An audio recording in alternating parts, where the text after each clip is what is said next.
Radiasi nuklir yang tersisa telah diserap hingga bersih, termasuk kapal induk bertenaga nuklir. Dan reaktor nuklir kapal selam juga tidak terlewatkan. Status kembali ke puncak. Bahkan lebih meningkat. Maka aku terbang menuju Pulau Suona, tempat para dinosaurus aliansi Jurassic berada. Yang mengikuti juga adalah di sekeliling tubuhku badai awan petir yang melingkari. Seluruh badai awan petir itu telah aku tinggalkan secara permanen di laut dekat Pulau Suona, melindunginya di dalam.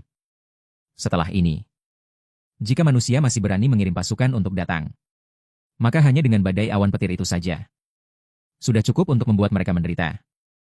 Kakak Dewa Naga menanti-nanti. Akhirnya menantikan kepulanganku dengan kemenangan. Gray dan para dinosaurus semuanya datang menyambut dengan sangat bersemangat. Aku sedikit mengangguk. Melakukan inspeksi singkat di sekitar Pulau Suona. Melihat dinosaurus herbivora yang dipindahkan dari Pulau Nublar sebelumnya. Dinosaurus hidup di hutan dan padang rumput yang luas. Melihat Tao Tie, Raja Binatang Buas, kembali membangun sarang di bawah tanah. Mulai mengembangbiakan prajurit binatang buas yang mengerikan. Yang lebih membuatku terkejut adalah sebelumnya di dalam aliansi Jurassic, dinosaurus betina yang telah disuntik obat reproduksi sudah berturut-turut melahirkan kelompok telur dinosaurus pertama. Butir-butir telur dinosaurus yang sangat besar ini saat ini disimpan secara terpadu di lokasi inti di tengah Pulau Suona oleh para dinosaurus betina. Dalam menggali tempat telur dinosaurus yang tersembunyi dan aman. Benda. Bahkan secara khusus membangun kayu pelindung dari angin dan hujan. Pondok, dan lagi. Di dalam setiap sarang telur dinosaurus, pada dasarnya memiliki setidaknya 10 butir lebih yang sangat besar. Telur dinosaurus, yang terbanyak bahkan mencapai 30 butir. Di antaranya telur yang dihasilkan dinosaurus besar lebih sedikit. Dinosaurus berukuran sedang dan kecil lebih banyak. Namun ini juga jauh lebih tinggi dibandingkan tingkat reproduksi dinosaurus biasa. Yang paling penting adalah setiap butir telur dinosaurus sangat besar. Seukuran T-Rex. Telur T-Rex yang dihasilkan Rexy. Perkiraan kasar beratnya mencapai 10 ton. Sebanding dengan sebuah truk besar. Jika dijumlahkan, jumlah kelompok telur dinosaurus pertama melebihi 5.000. Begitu mereka menetas, pemandangan itu pasti akan sangat spektakuler. Dan ini baru permulaan. Kelak kelompok demi kelompok telur dinosaurus akan semakin kuat. Semakin banyak. Saat itu kaum naga mereka juga akan benar-benar kembali ke puncak. Setelah selesai menginspeksi Pulau Suona, aku mendarat di tanah. Di tepi pantai, aku memanggil Mosasaurus, Giganotosaurus, T-Rex, Dilophosaurus, Quetzalcoatl. Kelima jenderal naga mengeluarkan 5 porsi esensi darah Titan. Membiarkan mereka meminumnya. Terima kasih atas anugerah Dewa Naga. Setelah masing-masing meminum esensi darah Titan, kelima jenderal naga semuanya jelas merasakan perubahan kualitas tubuh mereka. Ukuran tubuh melonjak drastis. Termasuk kekuatan, kelincahan, fisik. Bahkan atribut seperti mental telah diperkuat secara maksimal. Giganotosaurus, T-Rex. Panjang tubuh Dilophosaurus juga telah menembus 50 meter. Berat badan mencapai lebih dari 3.000 ton. Bentang sayap Quetzalcoatl melebihi 100 meter. Panjang tubuh Changlong bahkan mencapai 80 meter. Berat badannya melonjak hingga 5.000 ton. Mereka yang sekarang sama seperti Gray. Tingkat kehidupan mereka sudah berangsur-angsur mendekati Titan. Jika di masa depan ada kesempatan untuk mengonsumsi lebih banyak esensi Titan, dan mampu mencapai evolusi tingkat kehidupan yang sesungguhnya. Sementara itu, markas besar organisasi Monarch di Kastil Bravo, Bermuda. Dr. Kinsey. Kami telah melacak jejak Godzilla. Dia sekarang sedang bergerak menuju negara Galia. Vivian akan segera melaporkannya. Markas besar organisasi Monarch memiliki seperangkat alat khusus untuk melacak Godzilla. Dapat melalui satelit militer. Mendeteksi karakteristik radioaktif yang dipancarkan tubuhnya. Sehingga mengunci lokasi spesifik Godzilla. Tujuannya adalah pembangkit listrik tenaga nuklir di sana. Dr. Kinsey segera menebak niat Godzilla. Selama periode ini, Godzilla telah berturut-turut menyerang beberapa pembangkit listrik tenaga nuklir di negara-negara Eropa. Menghancurkan reaktor nuklir. Dan menyerap energi nuklir di dalamnya. Namun, pembangkit listrik tenaga nuklir kecil ini tampaknya tidak bisa memuaskan seleranya. Jadi, sekarang dia mengincar pembangkit listrik tenaga nuklir besar di negara Galia. Dr. Kinze. Apa yang sebenarnya terjadi? Mengapa Godzilla tiba-tiba menyerang kita secara terus-menerus? Pembangkit listrik tenaga nuklir manusia. Mau tidak mau memegangi jantungnya. Berbagai hal yang terjadi selama ini. Benar-benar sangat sulit dipercaya. Dan membuat orang merasa tidak berdaya dan kecil. Pertama, pasukan militer negara Whitehead. Dikalahkan oleh Raja Dinosaurus Miraruzu. Dan dinosaurus di Isla Nublar. Kemudian bom nuklir membangunkan Godzilla dan jantan betina. Muto bergegas menuju Isla Nublar. Kemudian Muto jantan dan betina entah bagaimana. Dibunuh oleh Miraruzu. Dan Godzilla setelah keluar dari Isla Nublar. Bahkan seperti kesurupan. Terus-menerus menyerang pembangkit listrik tenaga nuklir manusia. Ngomong-ngomong, saat mereka baru saja menemukan Godzilla. Setelah keluar dari Isla Nublar. Dia masih memiliki luka yang tidak jelas. Meskipun tidak jelas apa yang sebenarnya terjadi. Tapi kemungkinan besar. Godzilla juga terluka oleh Miraruzu. Mereka tidak menyangka. Raja Dinosaurus Miraruzu sudah sekuat ini. Bahkan Godzilla bukan tandingannya. Menurut tebakanku, Godzilla seharusnya sedang dalam pertarungan dengan Miraruzu. Terluka sehingga menyerang pembangkit listrik tenaga nuklir. Untuk menyerap energi nuklir guna memulihkan lukanya. Dan mengisi ulang energi untuk persiapan perang. Ingin meningkatkan kekuatannya. Untuk bertarung lagi dengan Miraruzu. Dr. Kinde memang pantas menjadi peneliti. Ahli yang telah meneliti Godzilla selama puluhan tahun. Bisa langsung menebak niat Godzilla. Namun, karena Godzilla begitu besar-besaran. Melakukan tindakan menyerang manusia. Menyebabkan sikap negara-negara terhadapnya telah berubah. Tidak lagi percaya. Dr. Kinze. Ia mengklaim Godzilla sebagai penjaga keseimbangan ekosistem. Pernyataan pembela. Dan menganggapnya sebagai penghancur sejati. Godzilla telah mendarat di negara Galia. Negara Galia telah mengirimkan pasukan angkatan udara. Jarak dari lokasi Godzilla tinggal kurang dari 10 km. Vivian akan segera melaporkannya. Suruh mereka cepat mundur. Setelah Godzilla selesai menyerap pembangkit listrik tenaga nuklir. Energi nuklirnya, dia secara alami akan pergi. Jika tentara manusia memprovokasinya, dia tidak akan berbelas kasih. Dr. Kinde buru-buru berkata. Sayangnya sudah terlambat. Pembangkit listrik tenaga nuklir Gravelines di negara Galia. Bumi bergetar hebat. Godzilla yang mendarat di daratan. Benar-benar mengabaikan dari segala arah. Galia yang mendekat. Formasi jet tempur Rafale Angkatan Udara. Langsung menuju reaktor nuklir pembangkit listrik. Seluruh reaktor nuklir besar. Di bawah serangan Godzilla. Hancur seperti model mainan. Sejumlah besar zat radioaktif di dalamnya bocor. Segera ditelan dan diserap ke dalam mulut oleh Godzilla. Seiring dengan diserapnya sejumlah besar zat radioaktif ke dalam tubuh. Seluruh tubuh Godzilla menjadi hitam pekat. Sisiknya memancarkan cahaya biru yang menyilaukan. Itu adalah fenomena yang disebabkan oleh batu ionisasi atom. Luka di tubuhnya pulih dengan cepat. Bahkan tulang punggungnya yang hancur oleh pulsa saya. Beregenerasi dan tumbuh dengan kecepatan yang terlihat oleh mata telanjang. Secara keseluruhan berbentuk karang yang tidak beraturan. Menjadi lebih tajam dan menonjol dari sebelumnya. Blue Lotus Godzilla. Godzilla saat ini telah berubah menjadi Blue Lotus Godzilla. Kekuatan tempurnya jauh lebih kuat dari sebelumnya. Bahkan ukuran tubuhnya pun membengkak cukup banyak. Saat ini, pesawat tempur Rafale yang mendekat. Meluncurkan rudal. Mengenai sisik di permukaan tubuh Blue Lotus Godzilla. Menyebabkan ledakan yang menggelegar. Meskipun serangan rudal ini, bagi dirinya hanyalah seperti gigitan nyamuk. Namun Blue Lotus Godzilla tetap merasa marah. Detik berikutnya, Blue Lotus Godzilla menyemburkan dari mulutnya. Warna biru yang lebih indah dan memukau. Napas atom.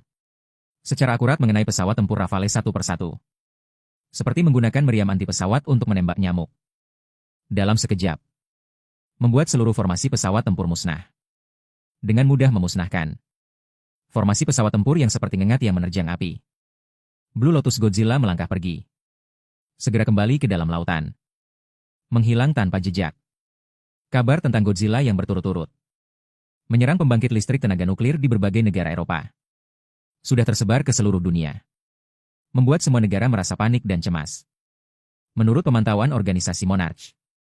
Setelah menyerang pembangkit listrik tenaga nuklir besar di Gaul. Godzilla kembali ke sarangnya di perairan Bermuda. Terlelap dalam tidur singkat. Untuk sementara tidak ada tindakan menyerang manusia lagi. Namun sebelum negara-negara sempat merasa lega, masalah baru muncul saat masalah lama belum selesai. Pangkalan Angkatan Laut San Diego, California, Amerika Serikat. Pangkalan Angkatan Laut San Diego terletak di selatan kota San Diego. Di pantai timur Teluk San Diego. Adalah pelabuhan terbesar armada Pasifik Amerika Serikat. Dan merupakan pangkalan angkatan laut terbesar kedua di daratan utamanya. Sejak Amerika Serikat mengeluarkan perintah status siaga tempur tingkat 2. Di tengah keseluruhan, Pangkalan Angkatan Laut juga berada dalam kewaspadaan tinggi. Status persiapan perang. Kapal perang dari berbagai tingkat yang sedang menjalankan misi di luar. Satu persatu kembali ke pelabuhan asal. Siap siaga di sini. Hari ini cuaca cerah dan semuanya berjalan seperti biasa. Tiba-tiba di langit yang jauh, terdengar suara guntur yang memekakan telinga. Para tentara Amerika Serikat yang berjaga di sini melihat. Langit mulai berubah. Badai petir yang dahsyat sedang terbentuk dengan cepat. Sesaat yang lalu langit masih cerah dan matahari bersinar. Saat ini langit menjadi gelap gulita. Bahkan jari tangan sendiri pun tidak terlihat. Cuaca tadi masih baik-baik saja. Tiba-tiba akan turun hujan dan guntur. Apa yang aneh dengan itu? Perakiraan cuaca San Diego tidak pernah akurat. Apakah mataku yang salah lihat? Barusan. Sepertinya aku melihat seekor naga raksasa terbang di langit. Para tentara Amerika Serikat yang melihat pemandangan ini belum menyadari apapun. Sampai mereka menyadari badai petir ini sedang bergerak selangkah demi selangkah menuju pangkalan angkatan laut. Seluruh area menjadi gelap. Langit dipenuhi dengan kilatan petir merah yang padat, disertai suara guntur yang menggelegar. Pemandangan mengerikan itu seperti kiamat yang datang. Tepat di latar belakang kiamat ini, cahaya petir yang menyambar menerangi badai petir tersebut. Sepasang sayap naga putih perak yang terbang tinggi di langit. Sepasang sayap naga yang menutupi langit pun terbentang berat, menyelimuti langit, seolah ingin menelan segalanya. Membawa misi yang disebut kehancuran. Menyebarkan kematian dan keputusasaan ke tanah ini. Itu dia. Deathwing Miralos. Itu dia datang untuk membalas dendam pada kita. Di tengah seruan yang bersahut-sahutan, seluruh pangkalan angkatan laut tiba-tiba meledak. Negara membunyikan alarm tingkat tertinggi. Lebih dari 30.000 tentara Amerika Serikat di dalam pangkalan. Pasukan Angkatan Laut segera berkumpul. Dinasti Qing mengerahkan sesuatu yang tidak seharusnya ada di sini. 3 kelompok tempur kapal induk, serta unit-unit penerbangan Angkatan Laut. 2 tepat pada saat ini. Sebuah pulsa energi yang tak terlihat dan tak berwujud dilepaskan dari dalam badai petir. Dengan kekuatan yang meluluh lantakan, menyapu seluruh kapal dan pesawat. Bahkan menyelimuti seluruh pangkalan Angkatan Laut San Diego. Pasukan petir kehilangan kendali. Semua perangkat elektronik tidak berfungsi. Ini adalah serangan pulsa elektromagnetik. Bagaimana bisa ada serangan pulsa elektromagnetik sekuat ini? Peralatan anti gangguan elektromagnetik kami sama sekali tidak berguna. Hampir dalam sekejap mata, satu persatu jet tempur Angkatan Laut dan helikopter kehilangan kendali lalu jatuh ke laut. Bahkan kursi pelontar untuk melarikan diri juga kehilangan fungsinya. Pilot yang jatuh hanya bisa memejamkan mata menunggu ajal. Dan berbagai kapal dari 3 gugus tempur kapal induk juga tidak terkecuali. Perangkat elektronik satu persatu tiba-tiba memercikan bunga api listrik. Berbagai jenis senjata, komponen elektronik dalam peralatan sistem radar komunikasi rusak atau terbakar. Benar-benar lumpuh total. Kehilangan kemampuan tempur. Akhirnya bahkan seluruh pangkalan Angkatan Laut San Diego jatuh ke dalam kegelapan tanpa cahaya. Seluruh sistem komando operasi kehilangan kendali. Semua elang putih. Prajurit Angkatan Laut terjerumus ke dalam ketidakberdayaan dan keputusasaan yang mendalam. Serangan ini bisa dikatakan membuat yang sangat bergantung pada berbagai informasi dan perangkat elektronik manusia. Seolah kembali ke zaman primitif dalam sekejap. Menjadi ikan di atas talenan yang siap disembelih. Ini adalah pulsa elektronik yang saya tingkatkan ke level 2. Jumlah gelombang mikropulsa yang dipancarkan, daya puncak dan frekuensinya berlipat ganda. Dalam bentuk transmisi radiasi ruang angkasa. Dapat merusak informasi elektronik, listrik, optoelektronik, dan fasilitas gelombang mikro. Jangkauan cakupan mencapai puluhan ribu kilometer persegi. Mencakup satu kota besar. Dengan tingkat teknologi manusia saat ini, sama sekali tidak mungkin bisa menahannya. Seluruh pasukan serbu. Saya memberi perintah. Di dalam badai petir. Aliansi Jurassic yang sudah siap siaga. Para dinosaurus pun menyerbu keluar dengan ganas, melancarkan serangan dengan kekuatan yang menutupi langit. Yang memimpin serangan adalah Grey, serta yang telah meminum darah esensi Titan. Jenderal Naga Jurassic yang telah diperkuat secara signifikan. Ya Tuhan. Kita tamat. Lari, kita pasti mati. Kita semua pasti mati. Kenapa kita harus memancing monster yang begitu mengerikan? Tak terhitung prajurit Angkatan Laut Elang Putih melarikan diri dengan panik. Namun kemanapun mereka lari, mereka sulit lolos dari malapetaka. Grey yang turun dari langit berubah menjadi meteor, menghantam sebuah kapal induk. Kekuatan benturan yang dahsyat mematahkannya menjadi dua, lalu tenggelam ke dalam lautan. Naga biru yang melompat dari laut, juga dengan kekuatan yang menghancurkan segalanya, menabrak terbalik kapal demi kapal. Semua prajurit Angkatan Laut Elang Putih yang jatuh ke laut, seketika langsung ditelan olehnya. Menikmati prasmanan dengan sangat puas. Pterosaurus dewa bahkan terbang di atas kapal-kapal, membentangkan sayap raksasanya, melesat dengan cepat di tempat yang dilaluinya. Manusia yang sekecil gedung langsung terangkat oleh badai yang ditimbulkannya. Tubuh mereka terlempar kemana-mana tanpa kendali. Roar-roar-roar Giganotosaurus, Tyrannosaurus dan Jilong juga satu persatu mendarat di badan kapal, menjadi sangat bersemangat karena rangsangan darah. Seolah-olah menjadi mesin penggiling daging, menelan dan membunuh semua manusia yang terlihat. Memandang rendah ke seluruh bagian belakang pangkalan Angkatan Laut San Diego, saya tiba-tiba memusatkan. Long Yi mendarat di tanah, di dalam tubuh. Reaktor atom sudah selesai mengisi daya. Detik berikutnya terlihat punggung saya memancarkan aliran radiasi berbentuk multiseri, disertai dengan penyebaran zat radioaktif dalam jumlah besar. Seketika menyelimuti seluruh pangkalan Angkatan Laut. Pelabuhan yang dilaluinya, bandara, bengkel perbaikan kapal, asrama tempat latihan, gedung perkantoran dan fasilitas bangunan lainnya musnah tak bersisa. Terjadi ledakan berantai yang dahsyat dan tak henti-hentinya. Entah sudah berapa lama berlalu hingga semuanya kembali sunyi. Sinar matahari kembali menyinari. Namun yang terlihat di depan mata di atas permukaan laut adalah puing-puing logam yang tak terhitung jumlahnya, serta tanah yang penuh lubang dan hangus terbakar. Tak ada yang selamat. Berita mengenai serangan di pangkalan Angkatan Laut Santiago sudah lama tersampaikan ke negara Amerika. Gedung Putih dan Pentagon di ibu kota juga secara simbolis mengirimkan pasukan bantuan. Namun hasilnya sudah bisa dibayangkan. Meskipun para petinggi Amerika tahu, bahkan jika mengirim lebih banyak pasukan bantuan, tetap tidak akan bisa menghentikan Raja Dinosaurus Miralus, serta dinosaurus mutan di bawah komandonya. Melainkan hanya pergi mengantar makanan. Namun tidak bisa menghentikan dan tidak mau menghentikan adalah dua hal yang sangat berbeda. Yang pertama setidaknya menunjukkan mereka sudah berusaha. Yang kedua menunjukkan mereka sudah menyerah kepada monster. Ini adalah sedikit hal yang tersisa bagi mereka. Harga diri yang menyedihkan. Dalam waktu singkat 1 bulan berikutnya, wilayah daratan Amerika, serta berbagai pangkalan militer di luar negeri, dan pembangkit listrik tenaga nuklir, semuanya diserang oleh dinosaurus-dinosaururu. Kerugiannya bisa dibilang sangat parah. Terutama kelompok tempur kapal induk yang mereka banggakan. Hampir semuanya musnah. Korban tewas dan terluka sudah melebihi 100.000 orang. Seluruh negara di dunia terkejut dan ketakutan karenanya. Kode nama kematian. Sayap, Raja Dinosaurus Miralus. Namanya membuat banyak manusia ketakutan. Gentar mendengar namanya. Rangkaian tragedi ini juga membuat manusia benar-benar menyadari bahwa pemilik bumi bukanlah mereka, melainkan makhluk-makhluk raksasa ini. Titan yang memiliki kekuatan untuk menghancurkan dunia. Dan hal yang bisa mereka lakukan hanya bertahan hidup di sela-sela mereka. Pulau Suona saat ini, dinosaurus dari aliansi Jurassic telah menjadikan Pulau Suona yang lebih luas sebagai markas besar. Berhasil berkembang di dalam area inti yang hanya milikku. Tiba-tiba muncul aliran energi yang sangat besar.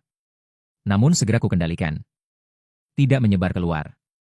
Selama 1 bulan ini, melalui serangan besar-besaran, menyerang pangkalan militer dan pembangkit listrik tenaga nuklir Amerika. Aku menyerap energi nuklir dalam jumlah yang luar biasa. Jauh lebih banyak daripada bom nuklir puluhan juta ton sebelumnya. Dan jauh lebih melimpah. Dan ini akhirnya membuat organ reaktor nuklir di dalam tubuhnya mengalami perubahan kualitas yang sesungguhnya. Dari reaksi fisi nuklir sebelumnya menjadi reaksi fusi nuklir. Dibandingkan dengan fusi nuklir bom hidrogen yang tidak terkendali.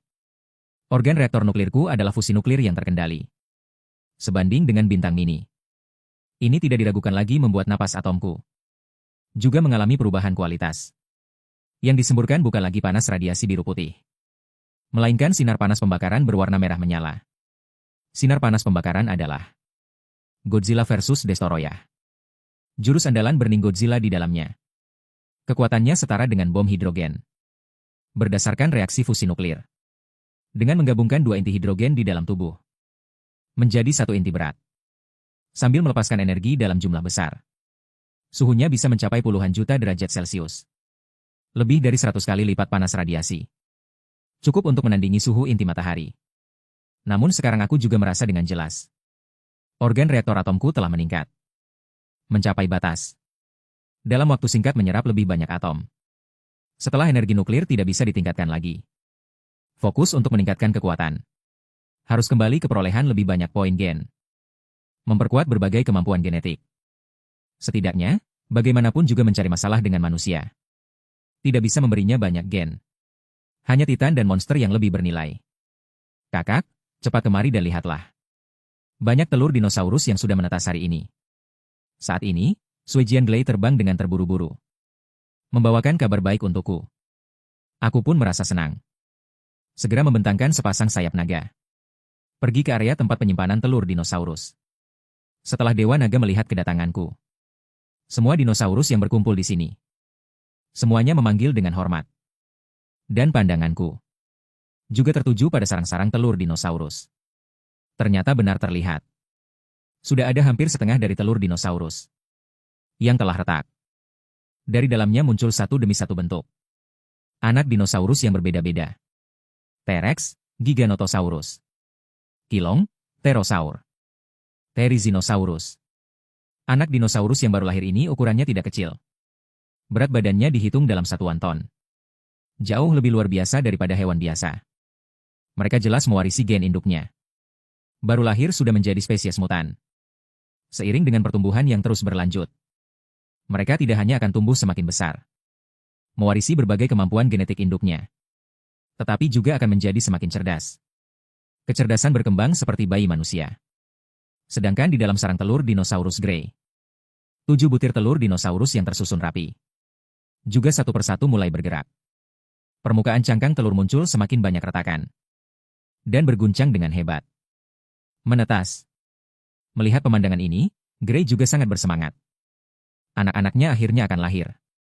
Segera telur dinosaurus terbesar pertama pecah. Seekor anak naga bersayap dengan sisik perak di sekujur tubuhnya. Menjulurkan kepalanya dari dalam. Sedang membawa sepasang mata indah seperti batu rubi. Memandang dunia baru tempat ia dilahirkan. Anak naga perak ini. Penampilan anak naga bersayap. Benar-benar seperti ibunya. Grey, seperti dicetak dari cetakan yang sama. Panjang tubuh lebih dari 10 meter. Berat badan mencapai 30 ton. Bisa dibandingkan dengan Indominus Rex dewasa sebelumnya. Bahkan lebih besar. Dibandingkan saat aku dan Grey baru lahir. Benar-benar bagaikan bumi dan langit. Satu-satunya perbedaan adalah pada sisi perak anak naga tersebut. Ada tambahan garis hitam yang mencolok. Anak naga itu segera menghadap ke arah Grey yang berada tepat di depannya. Mengeluarkan raungan. Jelas mengenali bahwa ini adalah ibunya. Meskipun suara raungannya terdengar agak kekanak-kanakan. Namun memiliki wibawa naga yang luar biasa. Ini jelas mewarisi gelombang suara naga. Kemampuan pancaran. Melihat ke arah prajurit yang lebih perkasa dan besar di samping. Anak naga itu tidak bisa menahan diri untuk sedikit menyusutkan kepalanya karena takut. Membuatku merasa sedikit geli. Apakah aku semenakutkan itu bagi naga? Adalah seekor naga beruang. Grey merendahkan tubuhnya. Dengan hati-hati. Menggendong anak sulungnya. Di antara alis dan matanya. Tanpa sadar bertambah kelembutan keibuan. Meskipun usia Grey juga tidak besar. Sama sepertiku, meski banyak bakat. Tapi dia sudah memiliki kecerdasan yang sebanding dengan manusia dewasa normal. Emosinya juga sangat kaya. Anak naga yang baru lahir itu jelas lapar. Secara naluriah membuka mulutnya terus-menerus meminta. Sedangkan Grey sudah menyiapkan daging tautie segar. Memberikannya kepada anak naga untuk dimakan.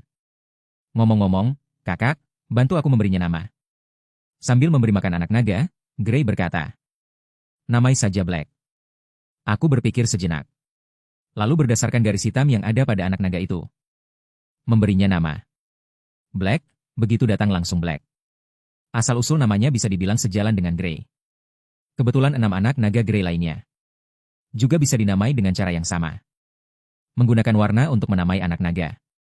Nafsu makan Black juga tidak kecil. 1 ekor utuh. Binatang Tao-Tie yang ukurannya hampir sama dengan tubuhnya. Semuanya dimakan habis olehnya. Setelah kenyang makan dan minum, Black tidak sabar untuk merentangkan sepasang sayap naganya. Terus mengepakkan sayap di dalam gua. Akhirnya melompat ke udara dan terbang. Ini adalah sayap naga yang mewarisi gen Pterosaurus. Kemampuan terbang. Anak Pterosaurus yang baru lahir sebenarnya sudah memiliki kemampuan terbang. Setelah sedikit berlatih, bisa dengan lancar menyelesaikan penerbangan pertama. Naga kecil Blake juga bisa dengan mudah melakukannya. Grey, yang baru menjadi ibu naga, juga mengkhawatirkan masalah keselamatan Blake. Mengikuti di belakangnya sepanjang jalan, untuk mencegahnya jatuh jika tidak bisa mengendalikan diri. Saat Blake, yang merupakan anak tertua, sedang berlatih terbang. Selama waktu itu, 6 adik laki-lakinya yang lain dan adik perempuannya juga menetas satu persatu. Penampilan mereka juga sangat mirip dengan ibu mereka, Grey. Namun yang mengejutkan, mereka terlahir dengan garis-garis berwarna berbeda di tubuh mereka dan menunjukkan keunikan mereka sendiri. Selain garis hitam di tubuh anak tertua, Blake, ada juga warna merah, putih, hijau, ungu, perak, serta berbagai warna emas. Fenomena aneh ini juga membuat saya merasa sangat terkejut. Mungkin 7 naga kecil yang dilahirkan Grey ini ditakdirkan untuk mencapai hal-hal luar biasa di masa depan. Saya memberi mereka nama satu persatu. Anak kedua, naga merah jantan, bernama Red. Anak ketiga, naga putih betina, bernama White. Anak keempat, naga hijau betina, bernama Green. Anak kelima, naga ungu betina, bernama Piper. Anak keenam, naga perak jantan, bernama Silver. Anak ketujuh, naga emas jantan, bernama Golden. Kelompok telur naga pertama dalam beberapa hari saja. Semuanya menetas. Dengan demikian, lahirlah generasi kedua naga dari aliansi Jurassic. Jumlahnya melebihi 5.000. Lebih dari 10 kali lipat jumlah naga generasi pertama. Anak-anak naga generasi kedua. Semuanya memiliki warisan tak terbatas dari induknya. Kemampuan tumbuh dan pertumbuhan cepat. Tubuh mereka bertambah besar dengan kecepatan yang terlihat oleh mata. Terus matang. Kecerdasan juga berkembang pesat. Tidak butuh waktu lama. Mereka akan mampu menjadi eksistensi yang bisa diandalkan. Semuanya berkembang ke arah yang baik. Pulau Kyushu di Lembah Sakura, tepat pada hari ini. Sebuah gempa bumi super yang tiba-tiba melanda seluruh daratan Pulau Kyushu. Mulai retak inci demi inci di tanah. Semua bangunan runtuh seperti balok mainan. Jalan beton yang retak dan hancur terangkat dari tanah. Seperti gelombang tsunami yang dahsyat. Bergulung datang satu demi satu. Tak terhitung banyaknya orang Sakura. Semuanya dalam gempa bumi super yang tanpa peringatan ini. Tewas, tidak hanya itu. Gempa bumi super juga memicu serangkaian kebakaran. Tanah longsor dan aliran lumpur. Tsunami dan bencana sekunder lainnya. Di dalam negeri Sakura. Setiap saat. Jumlah korban tewas dan luka-luka meningkat drastis. Menurut perkiraan awal, gempa bumi super ini mencapai 9 skala Richter. Gelombang seismik yang dihasilkan melintasi ribuan kilometer. Pusat gempa mungkin berasal dari ratusan kilometer di bawah tanah. Atau bahkan lebih dalam lagi. Yang aneh adalah, gempa bumi super ini terus memicu gempa susulan. Dan gempa susulan tersebut dengan cepat bergeser dari pusat gempa di Pulau Kyushu. Di sepanjang cincin api Pasifik. Bergerak ke arah barat daya. Menunjukkan keanehan yang sulit dijelaskan. Para ahli geologi dari pihak negara Sakura mengaitkannya dengan aktivitas geologi yang istimewa. Namun, organisasi monarki yang mengetahui berita tersebut segera menyangkal hal ini. Gempa bumi super ini kemungkinan besar adalah karya monster Titan tertentu. Emma, tugas untuk menyelidiki gempa bumi besar di negara Sakura ini kuserahkan padamu. Dr. Kinze berkata kepada wanita berambut pirang ikal di depannya. Anda tenang saja, dokter. Saya pasti akan menyelidiki masalah ini dengan jelas. Emma Russell mengangguk. Dia adalah kepala Direktur Penelitian Biologi. Bersama suaminya, Mark Russell, Sesama anggota organisasi Monarch. Keduanya memiliki satu putra dan satu putri. Sejak bergabung dengan organisasi Monarch, pasangan Russell bersama-sama mengembangkan Orca. Tujuannya adalah mencari kemungkinan untuk berkomunikasi dengan Titan. Namun, putra pasangan Russell, Andrew, meninggal karena kejadian baru-baru ini di negara Amerika. Meninggal karena kerusuhan San Francisco. Menyebabkan hubungan mereka juga retak. Hingga berujung pada situasi pisah ranjang suami istri. Mark juga terus terpuruk dan keluar dari organisasi Monarch. Sementara Emma terus mempertaruhkan nyawanya untuk meneliti Titan dan menyempurnakan sistem Orca lebih lanjut. Setelah semuanya siap, Emma pun menaiki pesawat V-22 Osprey. Berangkat ke Pulau Kyushu, Jepang. Baru saja tiba di Pulau Kyushu. Yang terlihat di depan mata adalah hamparan luas. Reruntuhan yang hancur lebur. Bisa disebut sebagai neraka dunia. Selain itu, di sebuah kuil yang terletak tepat di pusat gempa, tiba-tiba muncul sebuah jurang besar yang tak terlihat dasarnya. Di dalam kuil tersebut, Emma baru mengetahui. Ternyata yang dipuja di sini adalah seekor Titan yang disebut Dewa Petir. Dan yang disebut Dewa Petir ini adalah yang dulu organisasi Monarch di Filipina temukan sebagai dinosaurus atom. Mural di kuil besar juga mencatat dengan setia tentang pertarungan antara Gojira dan Muto Prime. Hal-hal setelahnya dia juga sangat paham. Gojira dikalahkan oleh Muto Prime dan diparasiti dengan kematian yang mengenaskan. Muto Prime justru tidak diketahui keberadaannya. Kemungkinan besar juga sama seperti Titan lainnya. Tertidur di suatu tempat. Jika digabungkan dengan begitu banyak petunjuk yang memicu Pulau Kyushu kali ini, dalang dibalik gempa bumi super besar, kemungkinan besar adalah Muto Prime. Dia sudah terbangun dari tidurnya, mampu memicu gempa bumi super sebesar ini. Ini menunjukkan level Muto Prime pasti telah mencapai level Alpha. Ini bagi dunia manusia adalah bencana besar lainnya. Kepulauan Mariana di Pasifik Barat. Pangkalan militer Angkatan Laut Guam yang dikuasai Amerika Serikat. Pangkalan militer Angkatan Laut Guam hampir merupakan pangkalan militer luar negeri Amerika Serikat. Salah satu dari sedikit pangkalan militer yang tersisa. Karena selama bulan ini, Raja Dinosaurus, Miraruzu, serta patroli dinosaurus mutannya, serangan berulang kali terhadap pembangkit listrik tenaga nuklir dan pangkalan militer, menyebabkan pasukan Amerika Serikat yang ditempatkan di sini. Para prajurit merasa ketakutan. Takut kalau sepasang sayap maut itu tiba-tiba datang, membawa keputusasaan dan kehancuran. Hari ini, di tengah kasus tersebut, menyusup ke militer Guam, seorang pria misterius di pangkalan tertangkap. Setelah diselidiki, orang ini bernama Alan Jonah. Adalah mantan kolonel tentara Inggris. Kemudian membentuk sebuah kelompok tentara bayaran yang terkenal buruk di dunia internasional. Apa tujuanmu menyusup ke pangkalan kami? Petugas yang bertanggung jawab atas interogasi bertanya dengan tegas. Hehe, apakah kalian tidak tahu? Sekarang ada seekor monster yang sedang menuju ke pangkalan kalian? Alan Jonah berkata dengan senyum sinis. Monster itu adalah sayap maut Miraruzu. Petugas itu tidak bisa menahan diri untuk merinding. Mungkinkah dia yang akan datang? Bukan, keberadaan yang jauh lebih menakutkan darinya. Sebentar lagi kalian akan tahu dia mewakili sang kaisar. Adalah raja dari dasar bumi. Begitu dia terbangun dari dasar bumi, pasti akan membawa kemarahan sang kaisar. Alan Jonah tertawa terbahak-bahak secara histeris. Orang gila, petugas itu merinding di sekujur tubuhnya. Saat ini bayang-bayang monster sudah menyelimuti pangkalan Guam. Seluruh prajurit Amerika Serikat. Meskipun dia tidak percaya pada Alan Jonah yang bicara ngawur tanpa dasar, tapi tetap tidak bisa menahan rasa takutnya. Akhirnya Alan Jonah untuk sementara dikurung di penjara pangkalan.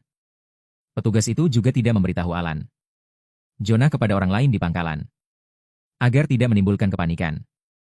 Namun tepat pada petang hari itu, gemuruh, sekali lagi gempa bumi tanpa peringatan melanda seluruh Guam.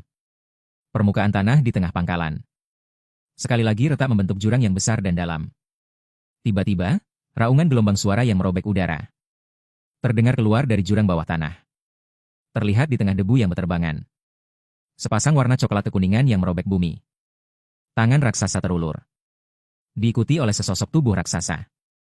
Area hitam yang mengerikan. Kepala buaya berbentuk segitiga. Sepasang mata merah semerah darah.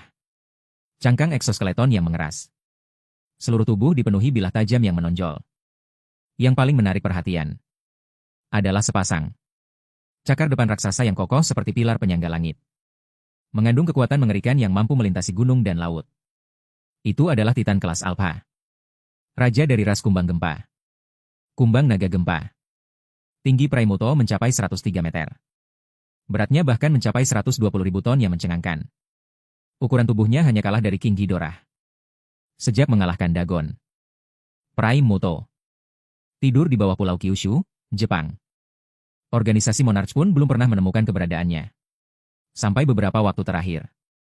Praimoto yang sedang tidur, melalui kumbang gempa. Induksi elektromagnetik dalam rasnya. Menemukan bahwa dua anak kumbang gempa yang dulu ia parasitkan pada Godzilla sudah mati. Hal ini membuat Praimoto seketika sangat marah. Bangun dari tidurnya. Ingin menemukan pembunuh anaknya. Membuat lawannya membayar dengan darah. Terlihat Praimoto mengangkat tinggi sepasang kaki depannya yang kuat.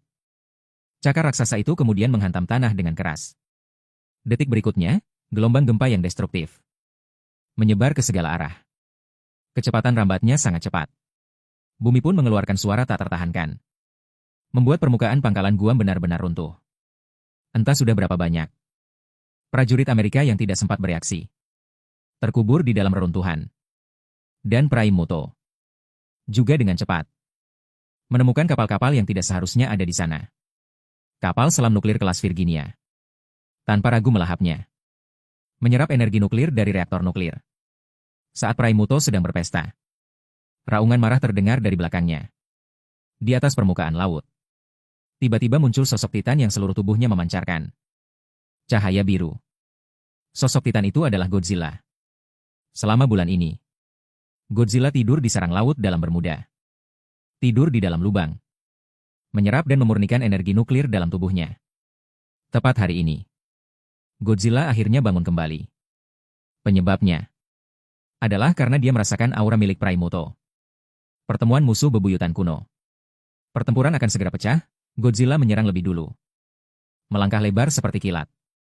Menerjang ke arah Praimoto. Praimoto juga tidak gentar. Godzilla mengandalkan ukuran tubuh yang lebih besar untuk menekan. Tanpa basa-basi. Tubuh raksasa dari dua Titan kelas Alpha pun bertabrakan. Memicu tekanan angin yang meledak. Aliran udara yang dahsyat membuat debu di sekitar beterbangan. Tanah pun tiba-tiba retak. Dan ambles. Dan dalam adu kekuatan ronde pertama, Praimoto masih lebih unggul. Godzilla tidak mampu menahan dan terus mundur. Serangan Praimoto tidak berakhir di situ. Tubuh monster raksasanya mengandung kekuatan ledakan yang tak terbayangkan. Seperti pegas yang terkompresi, ia melesat kembali. Dominan. Kekuatan liar berkumpul di sepasang kaki depan yang mengerikan. Cakar raksasa. Mengangkat getaran yang sulit ditangkap mata di udara. Gelombang itu seolah membelah udara menjadi dua. Pukulan gelombang gempa. Ini adalah salah satu jurus andalan Praimoto. Mengumpulkan gelombang gempa intensitas tinggi di kaki depan. Kedua tangan meledak dengan kekuatan setara. Energi gelombang terarah setara gempa besar di atas 8 skala Richter. Daya hancurnya sangat mengerikan. Godzilla baru saja menstabilkan tubuhnya. Langsung terkena satu pukulan gelombang gempa dari Praimoto. Seketika bumi seolah berguncang hebat. Tanah kembali bergetar hebat. Membuat Godzilla. Tubuh besarnya pun tak mampu menahan dan jatuh ke tanah. Namun yang tidak disangka oleh Praimoto adalah Godzilla yang menerima serangan penuhnya. Segera bangkit kembali. Tampaknya tidak mengalami cedera serius. Godzilla sangat murka. Pukulan dari Praimoto ini membuatnya tidak bisa tidak teringat sebulan lalu saat aku menghajarnya. Membuatnya teringat kembali akan pukulan brutal sebulan lalu. Keduanya hampir setara dalam hal kekuatan. Namun Godzilla sudah bukan Godzilla yang dulu lagi. Sejak terakhir kali tulang punggungnya dipatahkan oleh pukulanku. Dan mengalami luka dalam. Godzilla kemudian menyerap energi nuklir dalam jumlah besar. Untuk memulihkan lukanya secara bertahap. Dan tubuhnya pun mengalami evolusi adaptif. Kekuatan kulit, tulang, organ dalam, dan lainnya meningkat drastis. Terutama terhadap serangan jarak dekat berbasis kekuatan seperti ini. Memiliki daya tahan yang sangat kuat. Pengalaman bertarung Praimoto juga sangat kaya. Karena serangan kekuatan fisik tidak efektif terhadap Godzilla. Maka ia segera mengubah strategi pertempuran. Detik berikutnya, terlihat Praimoto membuka Sepasang mata raksasa berwarna merah delima, memancarkan cahaya berwarna darah. Dari dalam tenggorokannya, mengeluarkan suara yang sangat melengking. Membentuk gelombang suara terarah yang bergetar hebat. Seperti riak yang merambat dengan cepat. Target yang dikunci adalah punggung Godzilla. Ini juga merupakan jurus pamungkas Prime Muto. Raungan super getaran. Mengubah energi melalui organ pulsa elektromagnetik. Raungan ultrasonik yang dilepaskan dapat merambat dengan kecepatan supersonik tinggi. Kekuatannya cukup kuat untuk menghancurkan sebuah gunung. Punggung Godzilla menerima gelombang suara yang kuat secara langsung. Namun, dalam bayangan Prime Muto, pemandangan punggung yang hancur tidak terjadi. Punggung Godzilla ternyata mampu menahan raungan super getarannya tanpa kerusakan. Raungan hanya muncul sedikit retakan kecil di permukaannya yang bisa diabaikan. Godzilla kembali meraung dengan marah. Serangan Prime Muto ini membuatnya teringat kembali sebulan lalu, saat punggungnya dihancurkan oleh raunganku. Kemudian punggung berbentuk karang yang baru tumbuh juga mengalami adaptasi. Evolusi yang membuatnya menjadi lebih keras dan tebal. Cukup untuk menahan serangan berintensitas tinggi. Harus diakui, berkat pertarungan denganku sebulan yang lalu, membuat Godzilla harus berjuang keras, terus mengisi daya dan berevolusi, hingga kekuatannya meningkat pesat sekarang. Menghadapi Prime Muto pun tidak kalah sama sekali. Bersamaan dengan kilatan cahaya biru di sekujur tubuh Godzilla, semburan panas biru yang jauh lebih murni tiba-tiba terkumpul dari dalam mulutnya, berubah menjadi berkas cahaya raksasa yang sejajar dengan tanah, menghantam Prime Muto secara langsung. Prime Muto segera mengangkat lengan depannya untuk menangkis. Meskipun dia tidak seperti jantan dan betina, Muto yang memiliki kemampuan menembakkan pulsa elektromagnetik. Namun eksoskeleton yang menutupi tubuhnya berevolusi menjadi kulit plasma khusus. Kulit plasma ini adalah gelombang permukaan elektromagnetik. Memiliki daya pertahanan yang kuat, terutama efektif dalam menahan semburan atom, serangan energi. Namun kekuatan semburan panas biru jauh melampaui imajinasi Prime Muto. Setelah mengenai tubuhnya dengan tepat, suhu tinggi dan daya tembus yang kuat yang terkandung di dalamnya menghancurkan eksoskeletonnya hingga menembus dan menciptakan lubang besar. Banyak darah dan cairan serangga meledak keluar, menyemprot kemana-mana. Serangan ini telah menyebabkan luka parah pada Prime Muto. Prime Muto menahan rasa sakit yang luar biasa, mengeluarkan jeritan yang menyayat hati. Tidak menyangka sama sekali, kekuatan lawan ternyata begitu kuat. Dia jelas tahu, dirinya tidak mungkin menjadi lawan Godzilla. Maka saat Godzilla lengah, dia langsung berbalik dan melarikan diri tanpa ragu, masuk ke dalam jurang bawah tanah. Di bawah tanah adalah wilayah Prime Muto. Godzilla pun tidak berani gegabah mengejarnya ke bawah. Hanya bisa membiarkan lawannya melarikan diri. Namun, mampu mengalahkan Prime Muto, membuat Godzilla pun tidak bisa menahan diri untuk percaya diri dengan kekuatannya sendiri. Jika bertemu lagi dengan junior dinosaurus atom itu, dia pasti akan membalas dendam atas penghinaan sebelumnya. Sementara itu, Pulau Sorna. Nama Pulau Sorna bagaimanapun diberikan oleh manusia setelah para dinosaurus menjadikannya sebagai markas. Aku pun mengubah namanya menjadi Pulau Naga. Aku tiba-tiba bersin tanpa alasan. Hembusan napas yang menyembur keluar dari lubang hidung berubah menjadi badai kecil, akan menarik napas di depannya. Blake dan yang lainnya yang sedang bermain. 7 ekor bayi naga kecil pun terbang, terhempas ke sana kemari. Terjatuh telentang, siapa yang memikirkanku? Aku tiba-tiba berdiri. Sepasang sayap naga raksasa membentang. Kekuatan persepsi super menyebar dengan tenang, melintasi lautan dan daratan. Akhirnya menemukan Godzilla yang meninggalkan pangkalan Guam, serta Muto utama yang melarikan diri jauh di dalam bumi. Kedua Alpha Titan itu lumayan. Akhirnya bisa sedikit meregangkan otot. Muto utama berlari sepanjang jalan, sementara Godzilla terus mengejarnya tanpa henti. Di sekitar Laut Barents di Samudra Arktik, Muto utama muncul, menyerang kapal selam nuklir Rusia dengan menyerap energi nuklir atom. Dengan cepat memulihkan luka parah yang dideritanya, Godzilla segera muncul. Muto utama ketakutan dan kembali masuk ke dalam laut bumi, melarikan diri dengan panik kali ini. Muto utama tampaknya memikirkan strategi untuk menghadapi Godzilla. Menuju langsung ke Amerika Serikat. Pergi ke New Jersey di bagian timur. Gempa bumi yang tiba-tiba muncul kembali melanda New Jersey. Kota besar yang ramai. Mengubahnya menjadi reruntuhan yang berantakan. Cepat dari dalam jurang di wilayah bawah tanah. Muto utama tiba-tiba muncul dari bawah tanah. Namun kemunculan kali ini di New Jersey. Muto utama. Bukan untuk menyerang pembangkit listrik tenaga nuklir atau pangkalan militer. Tujuannya adalah mencari kaumnya sendiri. Melalui induksi elektromagnetik antar ras kumbang gempa. Muto utama merasakan. Di sini juga tertidur keturunan langsungnya. Karena itulah dia datang dari jauh. Ingin membangunkannya. Karena 1 lawan 1.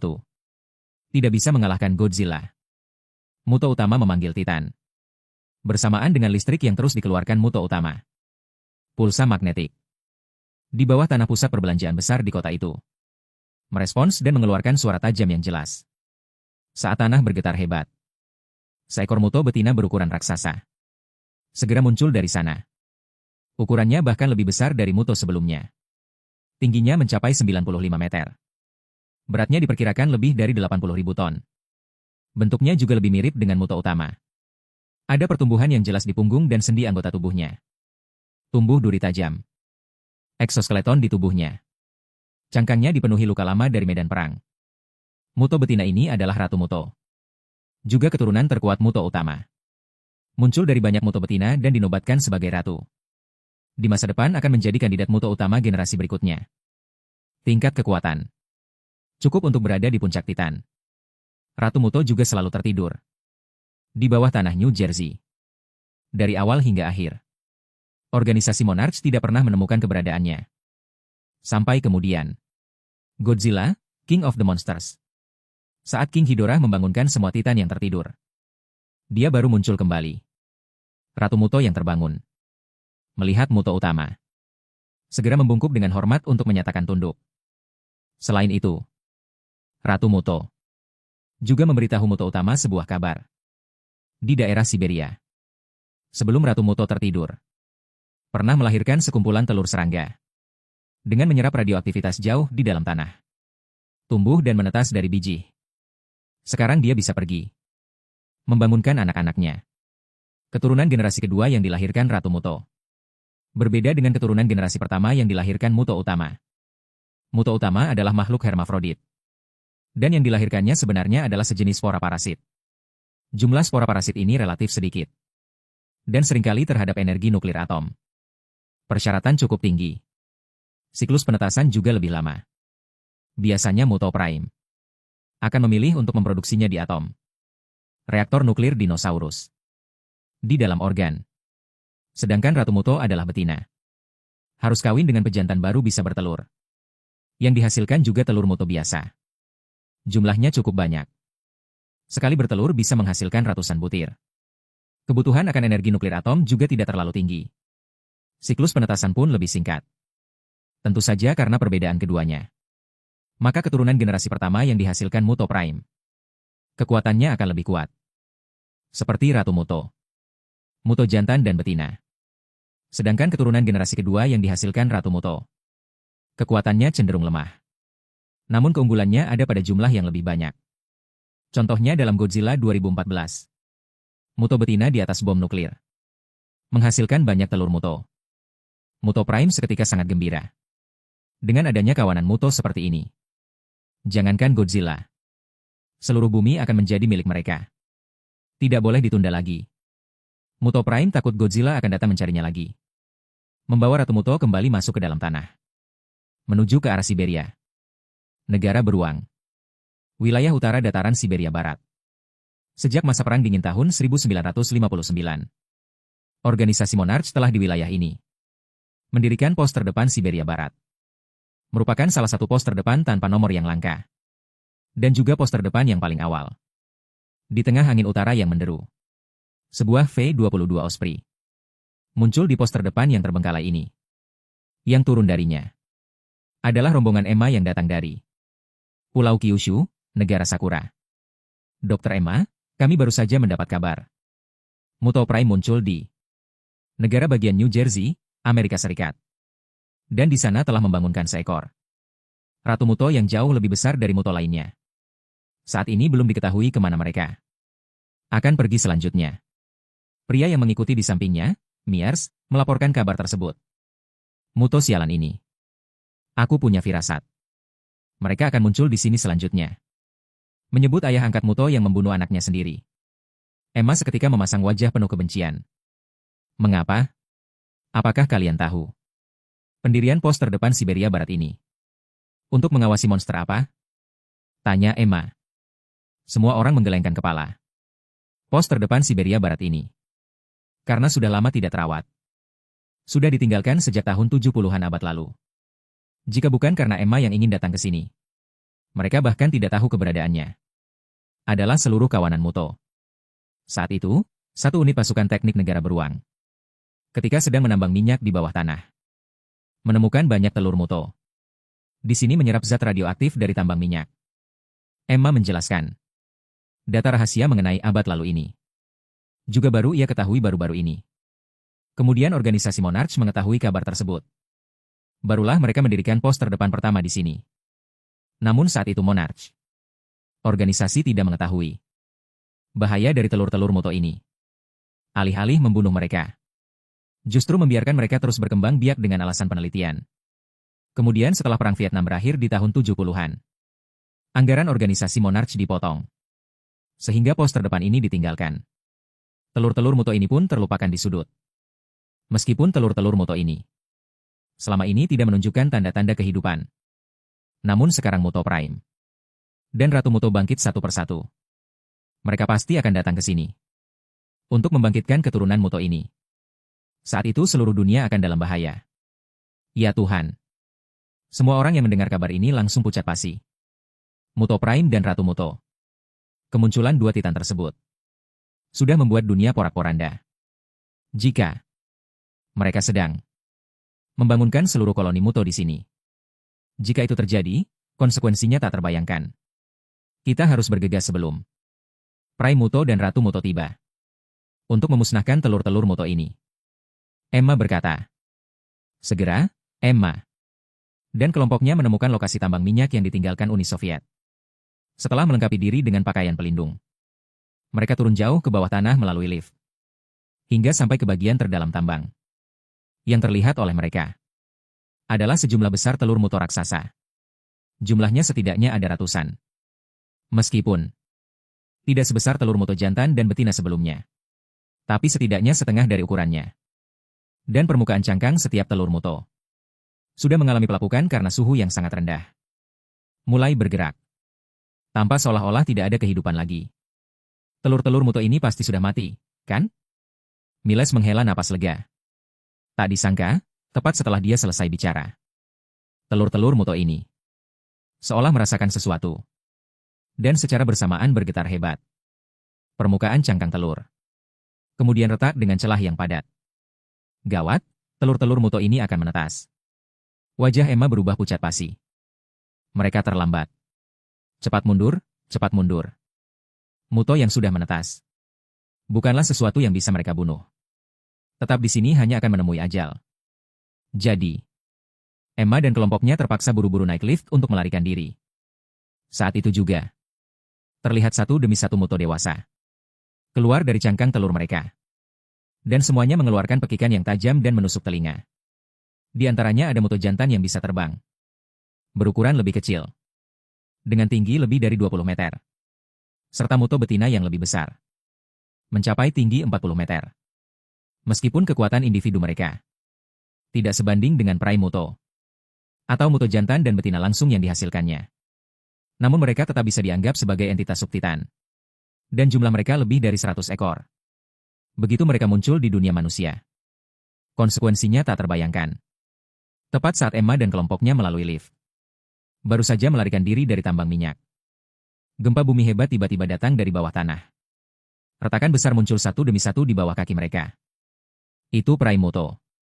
Dan Ratu Muto telah tiba. Baru saja mereka mengeluarkan pulsa elektromagnetik yang membangunkan semua telur Muto. Emma dan kelompoknya berlari menyelamatkan diri. Namun sebagian besar dari mereka terseret ke dalam retakan tanah. Jatuh ke dalamnya berarti kematian yang pasti. Berkat rahmat Tuhan, mereka berhasil mencapai pesawat yang terparkir tidak jauh dari sana. Dan segera lepas landas untuk melarikan diri dari lokasi. Tidak lama kemudian, terdengar dari dalam tambang sebuah pekikan yang memekakan telinga. Tubuh masif Prime Muto yang penuh tekanan. Melompat keluar dengan tiba-tiba. Saat mendarat, ia menyebabkan gempa bumi yang mengguncang langit dan bumi. Membuat tanah di sekelilingnya disertai suara gemuruh. Hancur berkeping-keping. Debu yang berterbangan menutupi langit. Hanya untuk menonjolkan auranya yang mendominasi dunia. Mengumumkan kedatangannya ke seluruh dunia. Mengikuti di belakangnya adalah Ratu Muto. Serta ratusan Muto jantan dan betina yang mengerikan. Membentuk sebuah legiun Titan yang sangat mengancam. Langit dan bumi tertutup oleh kawanan serangga hitam. Yang menumpuk bersama. Seperti sebuah arus baja yang luar biasa menyapu. Selesai, semuanya sudah terlambat. Emma yang menyaksikan pemandangan ini dari udara. Wajahnya dipenuhi keputusasaan. Dia tidak tahu. Siapa lagi di dunia ini yang bisa menahan Prime Muto, Ratu Muto. Ditambah serangan dari begitu banyak Muto jantan dan betina. Bahkan Godzilla tidak mungkin bisa menjadi lawan bagi begitu banyak Muto. Satu-satunya kemungkinan adalah Raja Dinosaurus, Mirarus. Satu-satunya kemungkinan, Raja Dinosaurus Milaruzi. Di dalam benak Emma, tiba-tiba teringat sebuah nama yang sangat terkenal. Memang, selain Raja Dinosaurus Milarus dan kaum dinosaurus mutan di bawah komandonya, Emma tidak bisa lagi memikirkan siapa lagi yang bisa menandingi kaum Muto. Tepat pada saat ini, sesosok bayangan familiar yang menjulang seperti gunung muncul kembali. Dialah yang terus melacak. Godzilla yang datang mengejar Muto utama. Yang datang mengikuti Godzilla juga. Ada pasukan darat dan angkatan udara dari negara beruang. Mereka juga karena Godzilla tiba-tiba mendarat di wilayah negara beruang. Dan datang jauh-jauh. Yang tidak pernah mereka duga sama sekali adalah baru saja tiba di sini. Mereka melihat di depan mata muncul banyak Muto jantan dan betina. Serta Muto utama dan Ratu Muto yang memimpin. Di hadapan para Titan dan monster ini. Tank apapun. Pesawat apapun. Semuanya tampak kecil dan konyol seperti semut dan nyamuk. Berita tentang ini juga segera disampaikan ke istana di ibu kota negara beruang. Dan lebih jauh lagi tersebar ke pejabat negara-negara di dunia. Memicu kehebohan global. Ini bukan seperti sebelumnya, 2 atau 3 Titan monster tingkat yang muncul. Melainkan ratusan monster tingkat Titan yang membentuk Legiun Titan. Tanyakan, negara mana di dunia ini yang mampu menahan serangan Legiun Muto seperti ini? Apakah umat manusia benar-benar akan menghadapi kiamat? Pada saat yang sama, di medan perang Siberia Barat, Muto utama kembali melihat Godzilla yang terus mengejarnya. Tidak lagi merasa takut. Sebaliknya mengeluarkan suara provokasi. Kini posisi penyerang dan bertahan. Sekilas, Ratu Muto yang mengikuti di belakang dan semua Muto. Semuanya mengeluarkan suara pekikan yang bersatu. Mengguncang langit dan bumi. Dan bersama-sama melepaskan pulsa elektromagnetik yang kuat. Hanya dengan satu serangan. Semua pasukan darat negara beruang, tank dan pesawat angkatan udara langsung berubah menjadi rongsokan yang tidak bisa beroperasi. Pesawat-pesawat jatuh dari langit. Tank-tank lumpuh di tempat. Untungnya, V-22 yang ditumpangi Emma dan rombongan berhasil melarikan diri. Sehingga tidak terkena dampak pulsa elektromagnetik. Pada saat yang sama, Godzilla ingin kembali memobilisasi di dalam tubuhnya energi nuklir dari reaktor atomnya. Melepaskan napas atom untuk melancarkan serangan. Namun ternyata reaktor atomnya juga benar-benar kehilangan efektivitas terhadap Muto utama. Tanpa ampun mengeluarkan tawa mengejek. Inilah saatnya membalas dendam dan melancarkan serangan. Melancarkan serangan terhadap Godzilla, Ratu Muto dan semua Muto jantan dan betina. Semuanya menerjang ke arah Godzilla. Selama Godzilla di depan mata dibunuh terlebih dahulu, maka dunia permukaan ini tidak akan ada lagi yang bisa menghalangi mereka. Keberadaan kaum Muto. Godzilla baru saja menangkis serangan Muto utama. Namun diserang balik oleh Ratu Muto dari belakang. Ada lebih banyak Muto jantan dan betina. Menerkamnya dari langit dan bawah tanah. Seolah-olah kawanan monster mencabik-cabik tubuhnya. Ingin mencabik-cabiknya sedikit demi sedikit. Pasukan negara beruang yang kehilangan kemampuan untuk melawan. Prajurit juga tidak terkecuali. Di hadapan Muto jantan dan betina yang kejam ini, mereka diinjak-injak dengan mudah seperti semut. Menghadapi begitu banyak kaum Muto sendirian, Godzilla pun merasa sedikit tidak berdaya. Sejak zaman purba, kaum dinosaurus atau mereka dengan Muto, Kaum kumbang gempa terus berperang tanpa henti. Kedua belah pihak harus saling membunuh. Sekarang, kaum dinosaurus atau mereka sudah hampir punah. Tidak disangka kaum Muto justru bangkit kembali.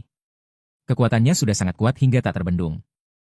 Namun meskipun demikian, dia harus berjuang sampai saat terakhir.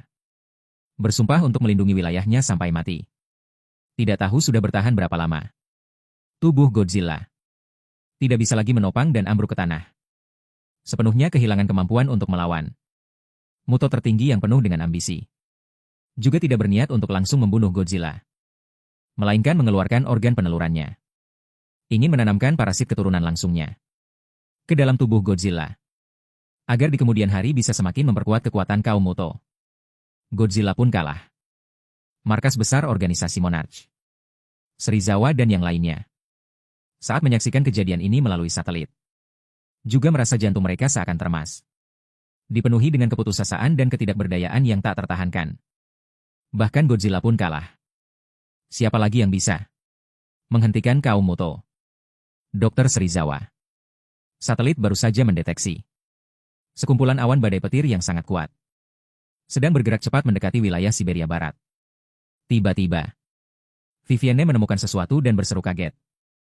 Awan badai petir. Serizawa dan yang lainnya terkejut. Serizawa menyadari sesuatu. Ya Tuhan, dia datang. Sayap kematian Miraluzet. Badai awan petir yang menyelimuti langit Siberia Barat akhirnya menghilang. Sejak kedatangannya yang tiba-tiba hingga kepergiannya yang mendadak. Hanya berlalu kurang dari setengah jam. Dan selama waktu ini, karena satelit penginderaan jauh, manusia yang tidak bisa memantau situasi secara spesifik sudah kacau balau. Tidak ada yang tahu apa yang sebenarnya terjadi di medan perang. Kaum Muto yang dipimpin oleh Muto tertinggi, dan kaum dinosaurus yang dipimpin oleh Miraluzet. Bagaimana situasi pertempurannya? Pihak mana yang bisa meraih kemenangan akhir? Namun mereka segera menyadari kembali. Tidak peduli pihak mana yang menang.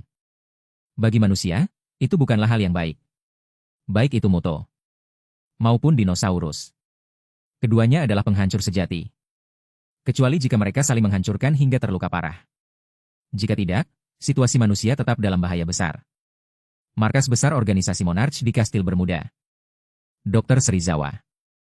Awan badai petir di Siberia Barat telah menghilang dan bergerak cepat ke arah Pulau Sona. Saat pertama kali menemukan situasi tersebut, Vivienne segera melaporkannya. Serizawa segera bereaksi.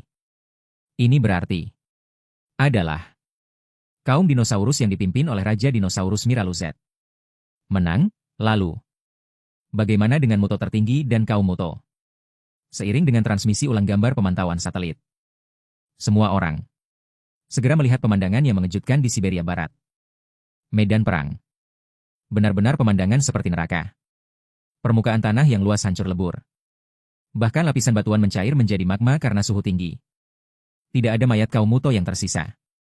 Mungkin sudah musnah menjadi abu. Sulit dibayangkan betapa mengerikannya pertempuran yang terjadi saat itu. Benar-benar sebuah bencana. Serizawa terdiam lama sebelum menghela napas. Untungnya, area medan perang jauh dari kota berpenduduk padat. Manusia yang terlibat di dalamnya kali ini sebagian besar adalah tentara negara beruang. Dan Miraluzet yang menang serta kelompok dinosaurus mutasinya juga tidak menyerang kota manusia lebih lanjut, melainkan kembali ke Kastil Sona. Ini bisa dianggap sebagai keberuntungan di tengah kemalangan. Tapi siapa yang tahu? Apakah hal serupa akan terjadi di masa depan? Monster tingkat Titan yang ada di bumi jumlahnya jauh lebih banyak dari ini. Tersebar hampir di seluruh dunia. Apalagi dengan adanya dunia inti bumi. Mereka manusia. Apakah benar-benar bisa di antara begitu banyak Titan dan celah monster bertahan hidup? Sementara itu, di atas pesawat B2 yang melarikan diri, Emma menutupi wajahnya dengan kedua tangan. Tidak tahu apa yang sedang dipikirkannya. Setelah melakukan kontak jarak dekat dengan para Titan dan monster ini, dia baru menyadari secara mendalam betapa kecil dan tidak berdayanya manusia. Mengapa ada begitu banyak monster yang ada? Mungkinkah Tuhan ingin memusnahkan umat manusia? Emma mau tak mau teringat akan perkataan Gaia di atas. Jika bumi dianggap sebagai organisme hidup, maka manusia adalah parasit di dalam tubuh bumi. Bahkan bisa dikatakan sebagai virus. Selama ribuan tahun manusia selalu menganggap diri sebagai penguasa bumi. Apa hasilnya? Kelebihan populasi, polusi lingkungan, perang, kepunahan massal biologis baru sedang terjadi. Penyebab utamanya adalah manusia. Manusia adalah sumber infeksinya. Jadi sistem imun bumi mulai bekerja. Monster-monster yang muncul silih berganti ini adalah untuk membasmi virus. Jika dibiarkan begitu saja, manusia terus berkembang tanpa kendali. Dunia pasti akan berakhir. Pada saat ini Emma sadar. Hanya merasa sejak putranya berkorban. Dunia yang putus asa dan kelabu di depan mata tiba-tiba menjadi terang. Manusia adalah virus bumi. Seluruh masyarakat manusia adalah wabah yang sesungguhnya. Miralus, Suprimoto, Godzilla, dan monster lainnya adalah cara untuk memulihkan tatanan dan keseimbangan bumi. Dan misinya adalah membangunkan lebih banyak monster. Membiarkan mereka memusnahkan manusia. Menyelamatkan seluruh dunia. Emma berdiri kembali. Selanjutnya dia akan berusaha untuk itu. Meskipun harus dikucilkan oleh seluruh umat manusia, dia tidak peduli. Hancurkan tirani manusia. Dunia milik monster. Saya dan para dinosaurus generasi pertama yang menang besar. Sudah kembali dengan kemenangan ke pulau. Godzilla kembali ke sarangnya. Dia yang kelelahan juga perlu beristirahat dengan baik. Adik, selamat kamu telah menyelesaikan levelnya. Mendapatkan hadiah. Suara notifikasi Titan Essence terdengar lagi. Hadiah kali ini lebih melimpah. Sebanyak 5 bagian esensi Titan. 5 bagian esensi Titan ini. Untuk memperkuat Barong setelah Wulong. Memperkuat Kimen. Dan dari dalam tubuh Suprimoto. Esensi Titan tingkat Alpha yang diekstraksi. Saya berencana untuk memperkuat Gesu lebih lanjut. Seharusnya ada kesempatan baginya untuk melompat dalam tingkatan kehidupan. Berevolusi menjadi Titan sejati. Segera saya memanggil Gesu. Yang mengikuti di belakangnya dengan riang. Ada 7 naga kecil. Gelei, telanlah ini. Saya. Esensi Titan tingkat Alpha milik Suprimoto. Memberikannya kepada Gelei. Saya juga menaruh harapan besar padanya. Dengan pengalaman sebelumnya mengonsumsi esensi Titan. Gelei juga tahu.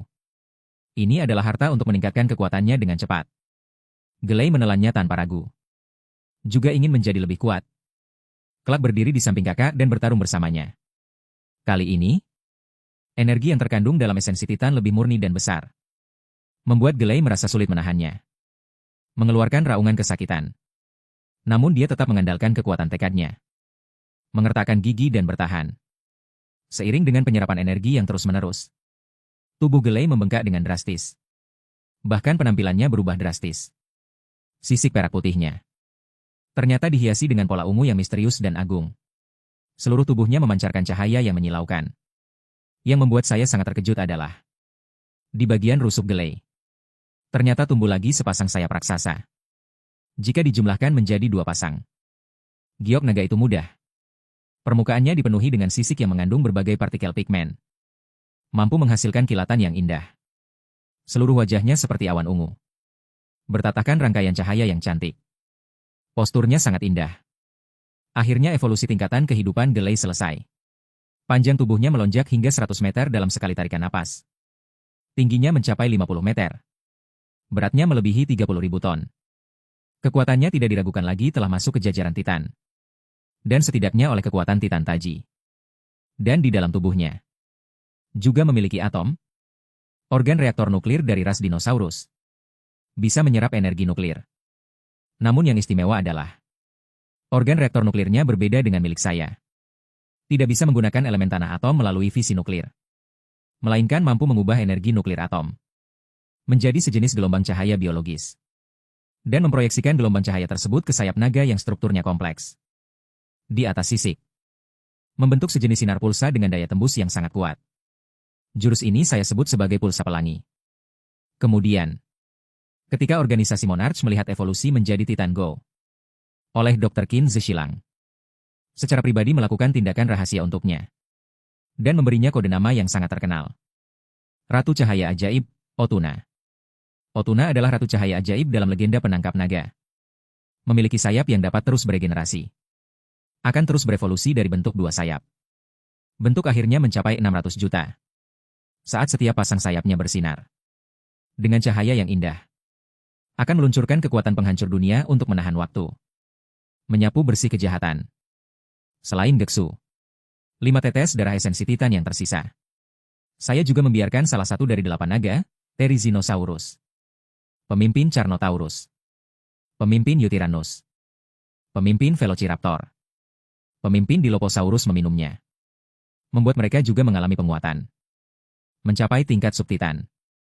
Namun, masih ada lebih banyak biksu daripada daging. Darah esensi Titan sama sekali tidak cukup. Selanjutnya target saya. Juga diletakkan di dunia inti bumi yang dipenuhi Titan.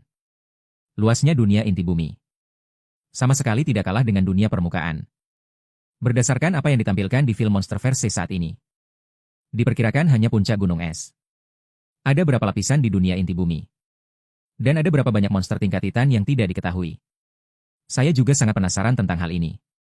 Mengenai pintu masuk dari dunia permukaan ke dunia inti bumi. Sejauh yang dia tahu ada Pulau Tengkorak, Palung Mariana, Antartika dan Kairo. Kota-kota manusia seperti Rio de Janeiro. Namun, tidak perlu repot-repot seperti itu. Masih harus lari ke sana kemari. Saya berencana langsung di Pulau Nublar di sebelah. Membuka pintu masuk menuju dunia inti bumi. Nantinya jika kaum dinosaurus ingin pergi pulang antara dunia permukaan dan dunia inti bumi, semuanya akan sangat mudah. Benar, sebelum pergi ke dunia inti bumi, bawa si tampan dari Pulau Tengkorak ke sini. Saya tiba-tiba teringat hal ini. Hampir saja melupakan Kong, si tampan yang tertinggal. Sebelumnya, saya juga sudah berjanji untuk membawa Kong mencari istrinya.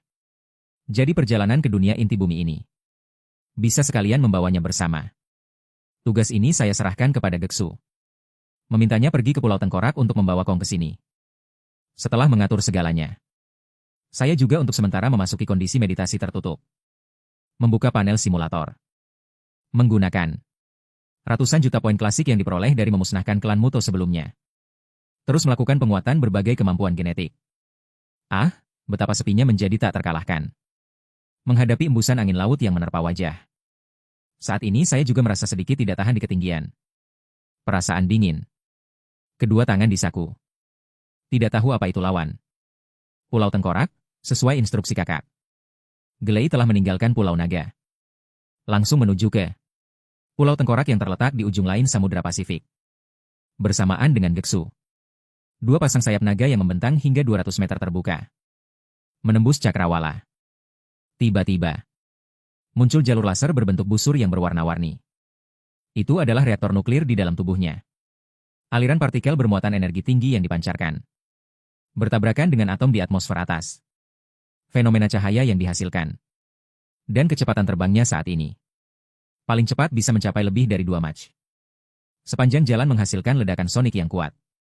Langit luas yang tidak diketahui namanya. Kemunculan Glei dalam bentuk baru. Juga menarik perhatian organisasi Monarch sejak saat pertama. Kode nama dan nama Ratu Cahaya Ajaib, Otuna. Juga pada saat inilah dicatat. Dan segera dikenal luas. Arah tujuan Otuna adalah Pulau Tengkorak.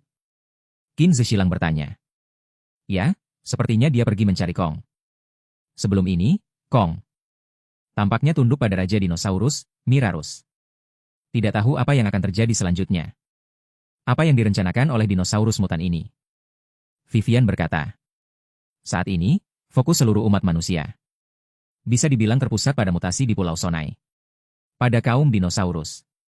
Namun, pinggiran Pulau Sonai terhalang oleh badai awan petir yang menghalangi satelit untuk memantau.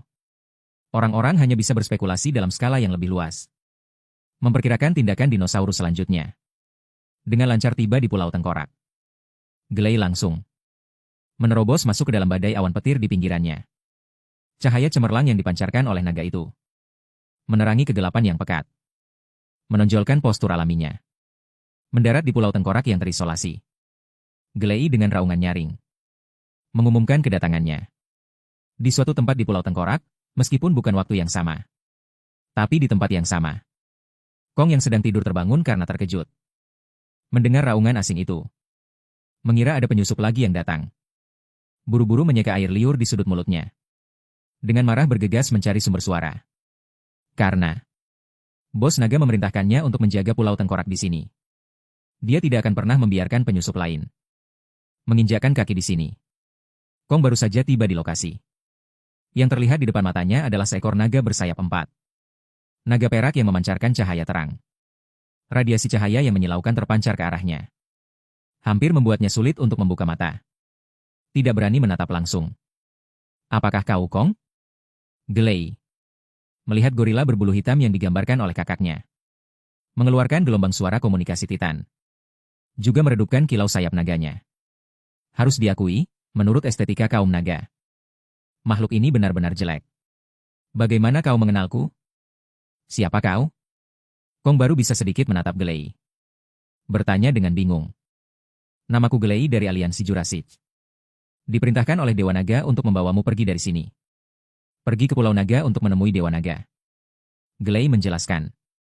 Mendengar ini, Kong akhirnya mengetahui asal-usul Gelei. Ternyata bos naga itu seharusnya adalah utusan Dewa Naga. Kong sangat terkejut dan senang.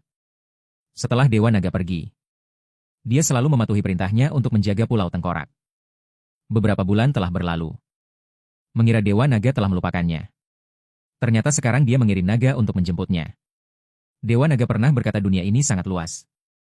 Ingin membawanya melihat-lihat. Juga ingin membawanya mencari kaumnya. Pasti tidak akan mengingkari janji. Namun Kong tidak menyangka. Dewa Naga memiliki bawahan yang begitu kuat. Dia merasakan ancaman yang sangat kuat dari Gelei. Jika benar-benar bertarung, tidak tahu apakah dia bisa menjadi lawannya. Sebelum pergi dari sini, temani aku berlatih sebentar. Tiba-tiba Gelei berkata. Sepasang mata naga yang juga bersinar. Memancarkan kilau antusias. Setelah berevolusi menjadi Titan, dia belum pernah bertarung dengan sungguh-sungguh. Dinosaurus lain di Aliansi Jurassic sekarang tidak berada di level yang sama dengannya. Bertarung sama sekali tidak seru. Sedangkan gorila berbulu hitam di depannya yang terlihat berotot. Namun berpikiran sederhana. Kekuatannya tidak lemah. Juga bisa masuk dalam jajaran Titan. Seharusnya menjadi lawan yang bisa diajak bertarung. Kong, ini bagus? Ini tidak bagus.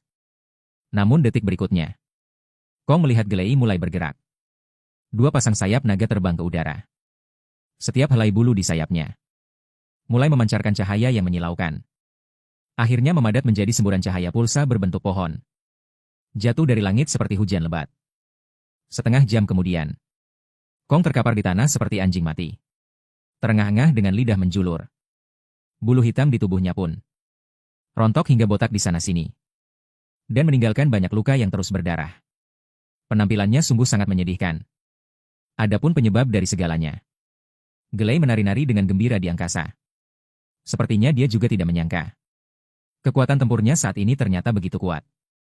Dengan mengandalkan keunggulan terbang di udara. Pertarungan tanding tadi. Tentu saja Gelei menekan dan menghajar Kong. Pulsa pelangi yang dilepaskannya dengan mudah. Meskipun kekuatan per unit tidak sekuat sinar radioaktif. Namun keunggulannya adalah kecepatan pelepasan yang lebih cepat. Jumlah pelepasan lebih banyak dan akurasi tembakan tinggi. Pengalihan daya tembak yang cepat. Saat mengenai target, pulsa pelangi akan menyebabkan kerusakan panas dan mekanis yang hebat. Tingkat kerusakan bisa mencapai ribuan derajat Celcius. Melunakkan target. Melelehkan, menguapkan, hingga terionisasi. Dan penguapannya. Plasma yang terbentuk dari ionisasi dapat menyembur keluar dengan kecepatan tinggi. Gaya tolak yang terbentuk juga akan membuat target cepat berubah bentuk. Mematahkan Kong yang berkulit tebal. Terkena satu demi satu. Pulsa pelangi yang tak henti-hentinya. Mau tidak mau menjadi botak dan terluka. Tapi tidak ada masalah serius. Dengan kemampuan pemulihannya, tidak butuh waktu lama untuk pulih seperti semula. Kenapa selalu aku yang terluka? Kong merasa sedih dan ingin menangis. Tapi gigi depannya copot. Hanya bisa menelannya bulat-bulat. Siapa suruh kemampuannya memang kalah dari sang naga. Di luar Pulau Tengkorak, monster yang lebih hebat darinya benar-benar ada banyak. Jika dia tidak berusaha lebih keras. Bahkan untuk menjadi bawahan Dewa Naga pun tidak layak. Ayo kita pergi.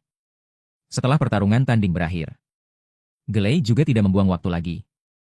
Seluruh tubuh hanya mencari. Lalu mencengkeram tubuh Kong yang hampir 10.000 ton itu. Berniat membawanya kembali ke Pulau Naga seperti itu. Aku bisa berenang sendiri. Kong sangat marah.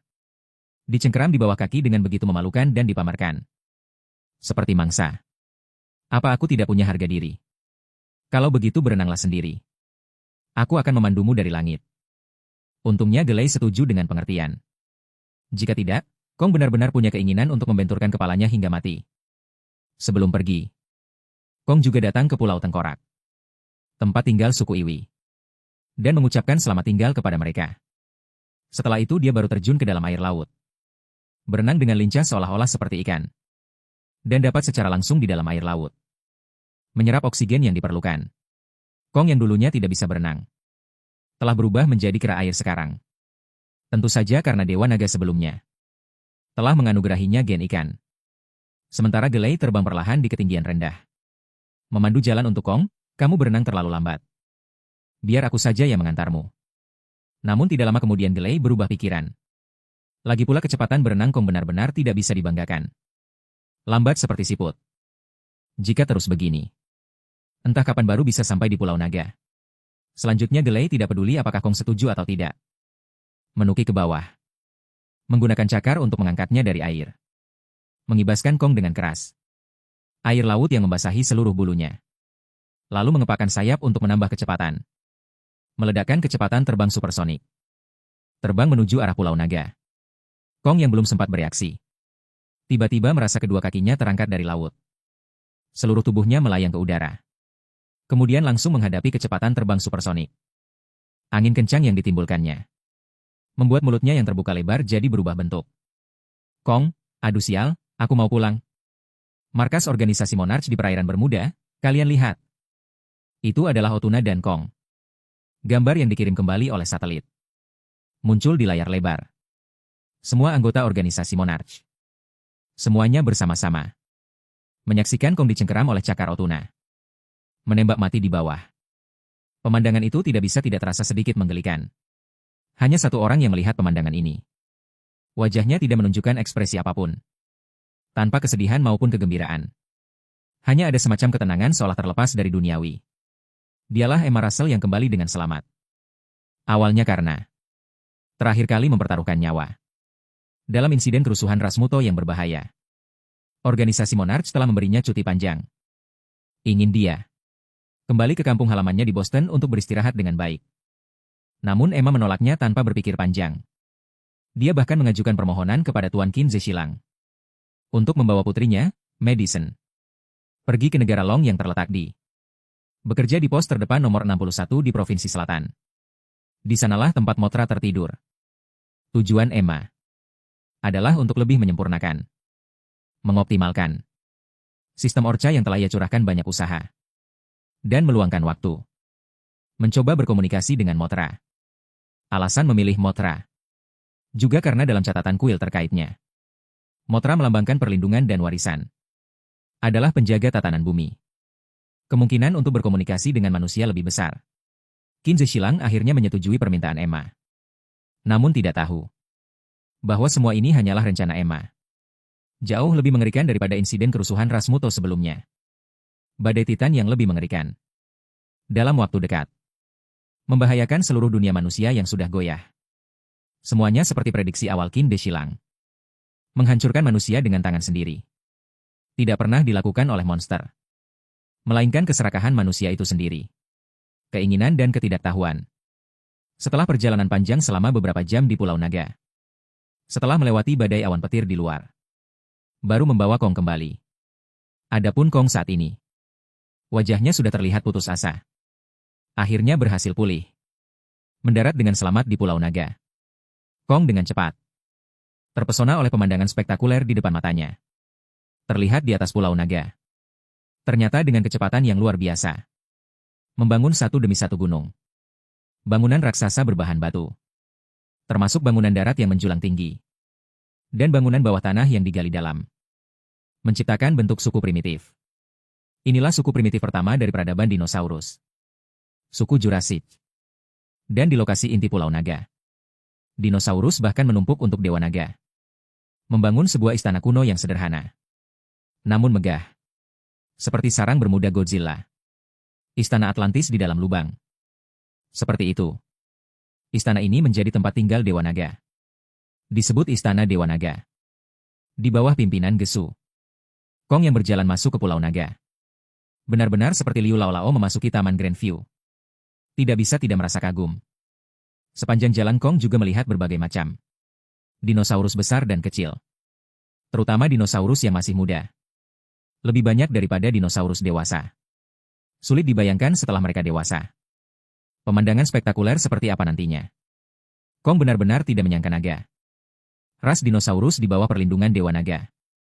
Ternyata memiliki kekuatan yang begitu besar. Makmur dan sejahtera. Benar-benar membuatnya iri. Sejak saat lahir, Kong pun menjadi satu-satunya yang tersisa dari ras Kong di Pulau Tengkorak. Orang tua dan anggota ras lainnya.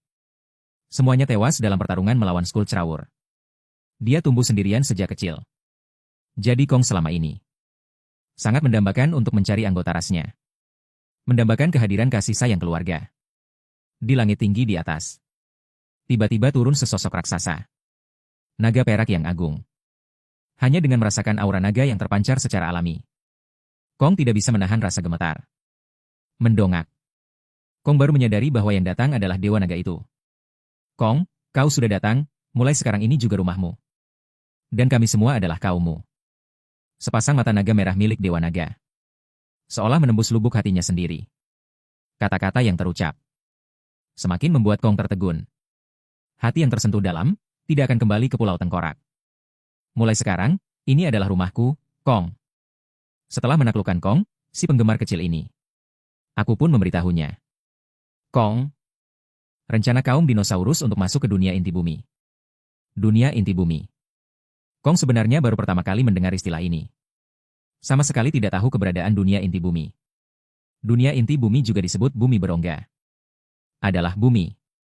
Ekosistem bawah tanah kuno di kedalaman. Dekat dengan sungai bumi. Di sanalah tempat asal para Titan. Aku menjelaskan secara singkat kepada Kong. Sayangnya Godzilla karena terluka parah. Kembali ke sarang untuk tidur. Jika tidak, dengan dia yang begitu. Ahli yang mengenal dunia inti bumi sebagai pemandu. Pasti akan lebih mudah. Tapi itu tidak masalah. Jalan tetap harus ditempuh sendiri. Siapapun yang berani menghalangi jalan akan dimusnahkan. Jika dewa menghalangi, bunuh dewa. Jika Buddha menghalangi, bunuh Buddha. Kaum Kong kalian juga berasal dari dunia inti bumi. Pergi ke sana, kau seharusnya punya kesempatan untuk menemukan kaum Kong kalian yang sebenarnya. Jelasku. Kaum Kong di Pulau Tengkorak sebenarnya juga berasal dari dunia inti bumi. Dan kaum Kong kuno di dunia inti bumi bukanlah karakter kecil. Sangat mungkin adalah Titan penguasa. Ingat dalam film Godzilla vs. Kong. Di dalam kuil kuno kaum Kong dunia inti bumi terdapat satu tahta Titan yang besar. Serta 9 pilar yang mengelilingi tahta.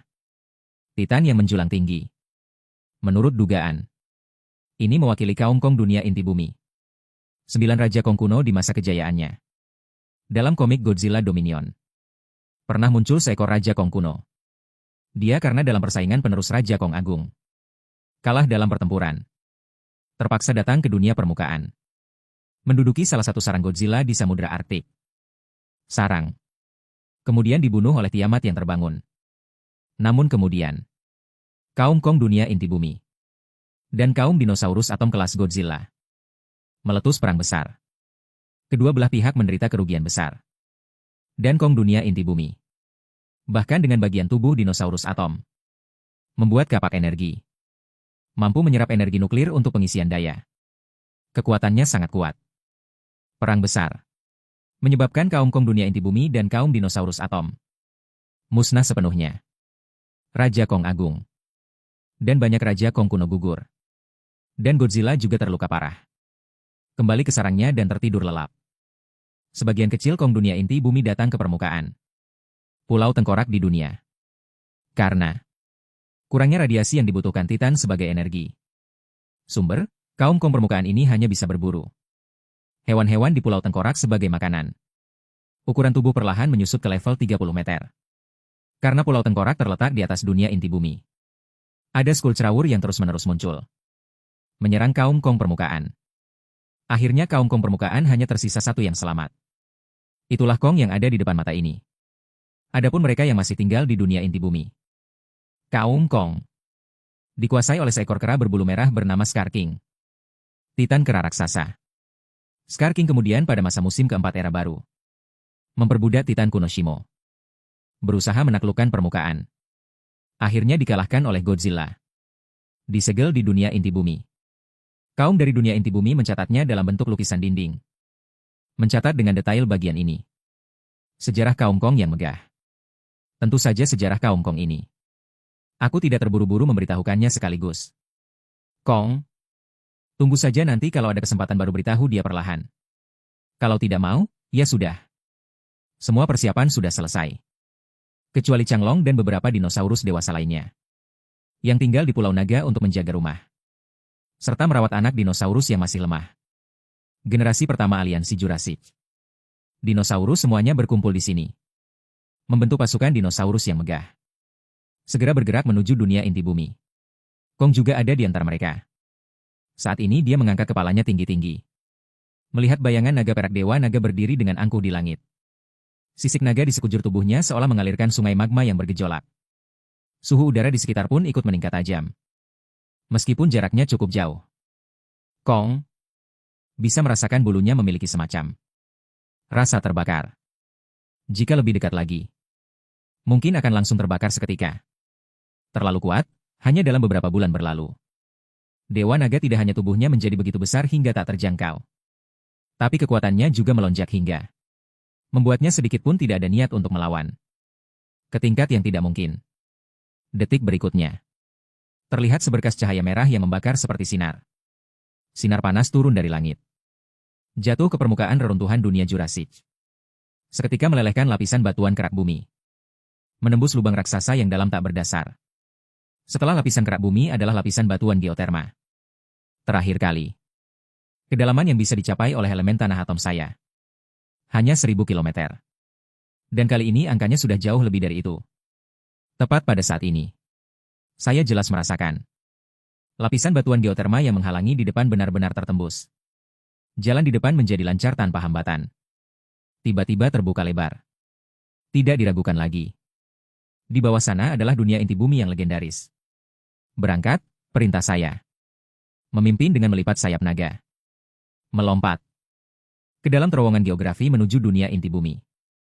Yang mengikuti di belakang adalah Glei dan Kong. Kemudian 4 jenderal naga Jurassic. 8 bendera naga Jurassic dan lebih banyak kelompok dinosaurus. Pertama yang dilalui adalah terowongan super sepanjang 2.900 km. Tubuh sepenuhnya dipengaruhi oleh gravitasi inti bumi. Melakukan gerak jatuh bebas. Namun intensitas ini, bagi para dinosaurus tidak ada artinya. Segera beradaptasi. Entah sudah berapa lama jatuh seperti ini. Akhirnya sampai di ujung terowongan bawah tanah. Di ujungnya. Tiba-tiba ada cahaya dari sumber yang tidak diketahui masuk. Saya yang pertama keluar dari terowongan bawah tanah. Segera yang terlihat di matanya adalah dunia yang penuh dengan warna fantasi. Mendongak ke atas yang terlihat bukanlah langit, melainkan daratan yang terbalik. Pegunungan raksasa seperti stalaktit menonjol dari atas kepala. Air terjun juga menyemprot ke atas. Menunduk ke bawah yang terlihat juga tetap daratan. Ada pegunungan, ada hutan, bahkan ada sumber cahaya. Menurut pengaturan dunia inti bumi, sumber cahayanya bukan berasal dari matahari, melainkan sejenis yang sepanjang tahun menyelimuti badai petir di posisi daratan. Itu bisa memancarkan cahaya ungu yang aneh, menerangi sebagian besar dunia inti bumi. Mengenai dari mana asalnya, untuk sementara belum diketahui. Seiring tubuh saya memasuki dunia inti bumi, ia segera merasakan gaya antigravitasi yang aneh. Tubuh naga yang tadinya jatuh dengan cepat tiba-tiba terangkat naik. Ini juga merupakan salah satu pengaturan dunia inti bumi. Sistem gravitasinya sangat berbeda dengan dunia permukaan. Daratan yang terbalik memiliki gravitasi di kedua sisi atas dan bawah.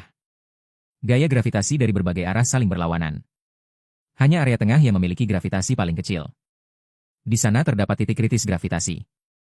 Setelah melewati titik kritis ini, akan ditarik oleh gravitasi pihak lain. Pada saat yang sama saya dengan cepat membentangkan sayap naga. Disertai dengan ledakan kekuatan fisik yang tangguh. Tiba-tiba menstabilkan kembali tubuh naga yang kehilangan berat. Tidak lagi terpengaruh oleh tarikan gravitasi. Inilah dunia inti bumi. Melihat sekeliling. Sekilas. Dunia inti bumi fantasi yang tidak bisa dilihat ujungnya.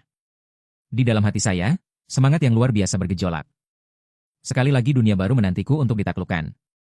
Lapisan pertama dunia inti bumi. Grey yang hanya mengikuti di belakangku. Juga dengan cepat beradaptasi dengan sistem gravitasi khusus di sini. Mengandalkan teknik terbang naga yang luar biasa. Menemukan keseimbangan. Namun, dinosaurus lain dan Kong tidak seberuntung itu.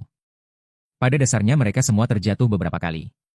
Setelah jatuh beberapa kali baru perlahan beradaptasi dengan kerahasiaan.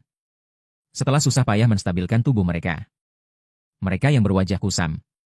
Tidak bisa tidak, mereka tergerak oleh pemandangan fantasi yang belum pernah dilihat di depan mata ini. Pemandangan yang menyentuh. Terutama Kong. Entah kenapa. Dia yang baru saja tiba di dunia inti bumi. Langsung merasakan perasaan familiar yang tak bisa dijelaskan. Bahkan merasa di suatu arah. Ada sesuatu yang memanggilnya. Membuatnya tidak sabar ingin pergi memeriksanya. Kong, ada apa? Aku memperhatikan perilaku Kong yang tidak biasa. Bertanya. Di arah itu. Sepertinya ada sesuatu yang menuntunku. Kong menggaruk kepalanya yang botak dan berkata. Aku mengerti, jika tidak ada halangan. Yang menuntun Kong adalah inti bumi. Kuil kuno yang ditinggalkan oleh kaum Kong di sini. Di sana tersimpan artefak yang benar-benar suci. Terbuat dari sumber kaum dinosaurus.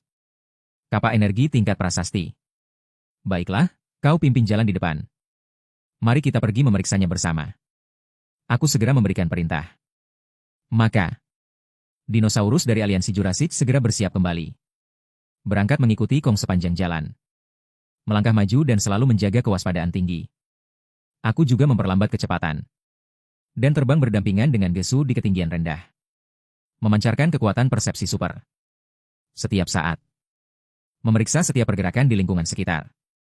Benar saja, radiasi radioaktif dunia inti bumi.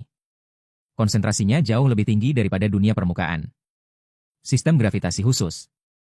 Hanya Titan. Dan alasan monster memiliki tubuh yang begitu besar. Alasan tubuhnya. Salah satunya, dan faktor penting lainnya, adalah radiasi radioaktif di dekat inti bumi jauh melebihi permukaan. Monster bisa mendapatkan lebih banyak energi. Membuat inti bumi. Dunia menjadi tempat terbaik untuk melahirkan Titan. Di sela-sela napasku yang normal. Segera di udara sekitar. Menghirup radiasi radioaktif yang memenuhi udara ke dalam tubuh.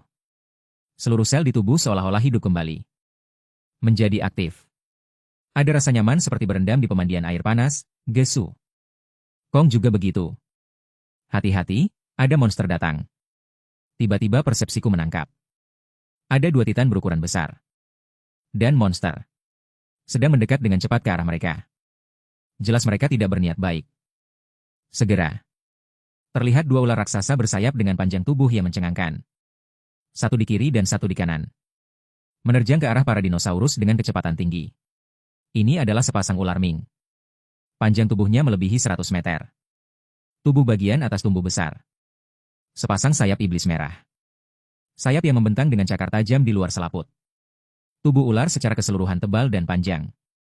Rahang bawah memiliki dua taring beracun sepanjang lebih dari 4 meter. Mampu menyemprotkan racun yang mematikan. Di dalam mulutnya penuh dengan tunas kecil berbentuk jarum. Sehingga mudah merobek kulit dan daging Titan. Ular Ming biasanya muncul berpasangan sebagai mitra suami istri. Tingkatnya setidaknya bisa dikategorikan sebagai Titan beta. Tidak kalah dengan sesama beta. Titan muto jantan dan betina. Bahkan karena kemampuan terbang dan racunnya membuatnya lebih merepotkan. Benar saja, pantas saja dunia inti bumi tempat Titan sebanyak anjing. Mereka baru saja tiba dan sudah bertemu dengan monster Titan dengan kekuatan yang tidak buruk. Sekali datang langsung dua, Gesu. Kong, serahkan mereka untuk kalian selesaikan. Namun aku juga tidak berniat turun tangan. Menyerahkan pertempuran kepada Gesu dan Kong. Gray dan Kong menjawab. Segera menyambut pasangan ular Ming itu. Kecepatan terbang Gray jauh lebih cepat daripada ular Ming. Dia dengan cepat mengunci salah satu ular Ming betina. Sambil mendekatinya. Sambil di permukaan sisi kedua pasang sayap naganya. Memancarkan radiasi kilatan cahaya yang menyilaukan. Radiasi kilatan cahaya khusus ini tidak hanya bisa memengaruhi penglihatan Ming-She. Yang paling penting adalah juga akan menghasilkan efek perpindahan tertentu. Penglihatan ular Ming-She betina buruk adalah mengandalkan sumber panas ular untuk merasakan dan mengunci musuh. Bahkan jika mata terpengaruh oleh radiasi kilatan cahaya, tidak bisa terbuka. Tetap bisa mengunci posisi Glay. Namun saat dia tiba-tiba membuka mulut besarnya, saat menerjang untuk menggigit, ternyata dia meleset. menggigit lurus ke arah batang pohon yang menjulang tinggi. Menggigitnya hingga putus di tengah. Halusinasi, ular Mingxie betina baru menyadarinya. Dirinya ternyata mengalami halusinasi yang aneh. Pada saat yang sama, Gelei yang memutar ke belakang ular Mingxie betina. Skillnya sudah siap. Cahaya yang dipancarkan dari kedua pasang sayapnya sangat terang. Seketika memadatkan puluhan pulsa pelangi yang indah.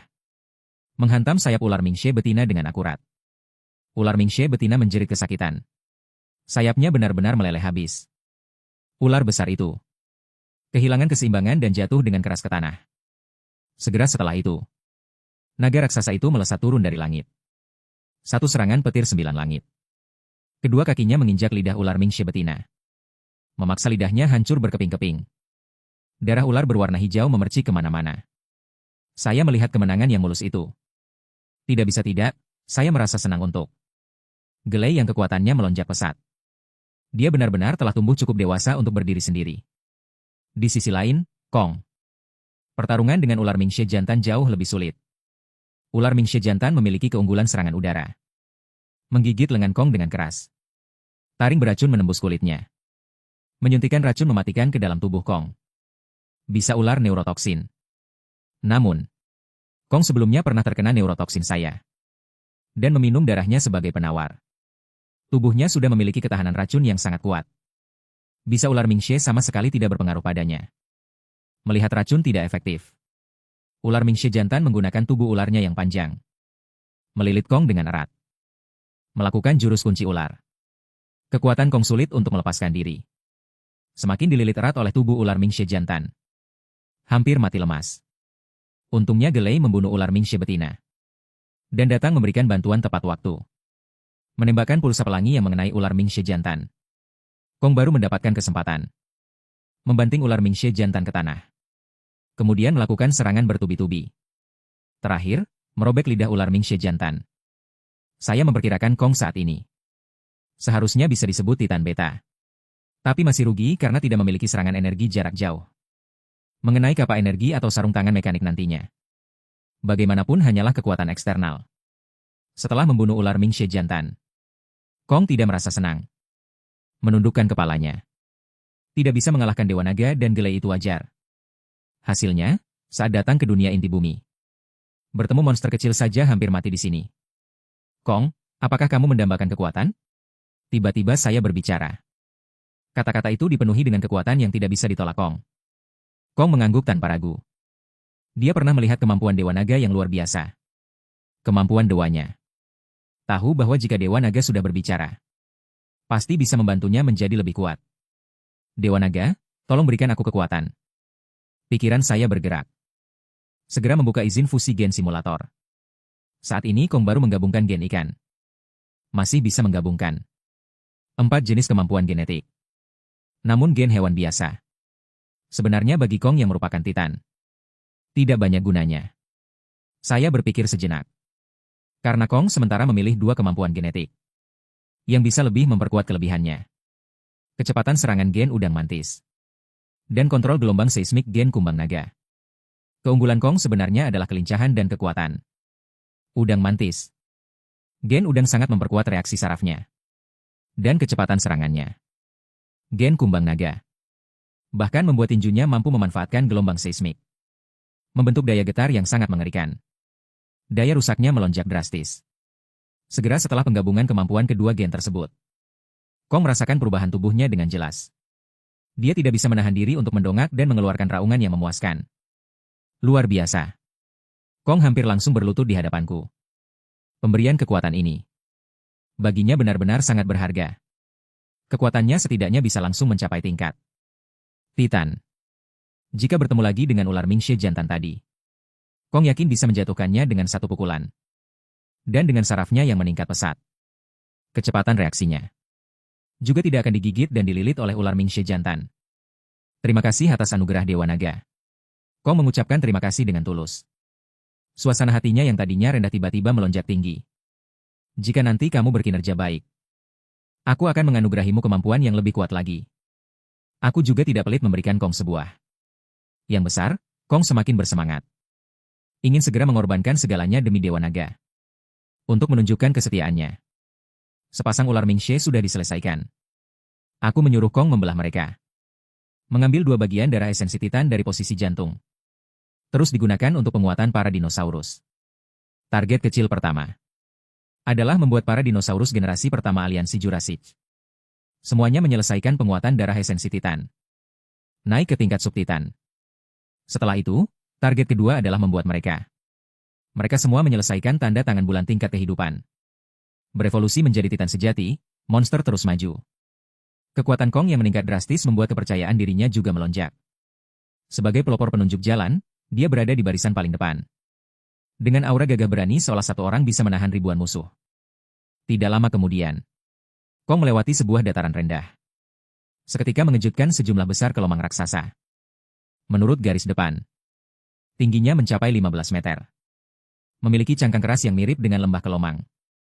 Cangkang luarnya ditumbuhi beberapa cakar depan yang besar. Pandai menyamar menjadi batu untuk menyergap.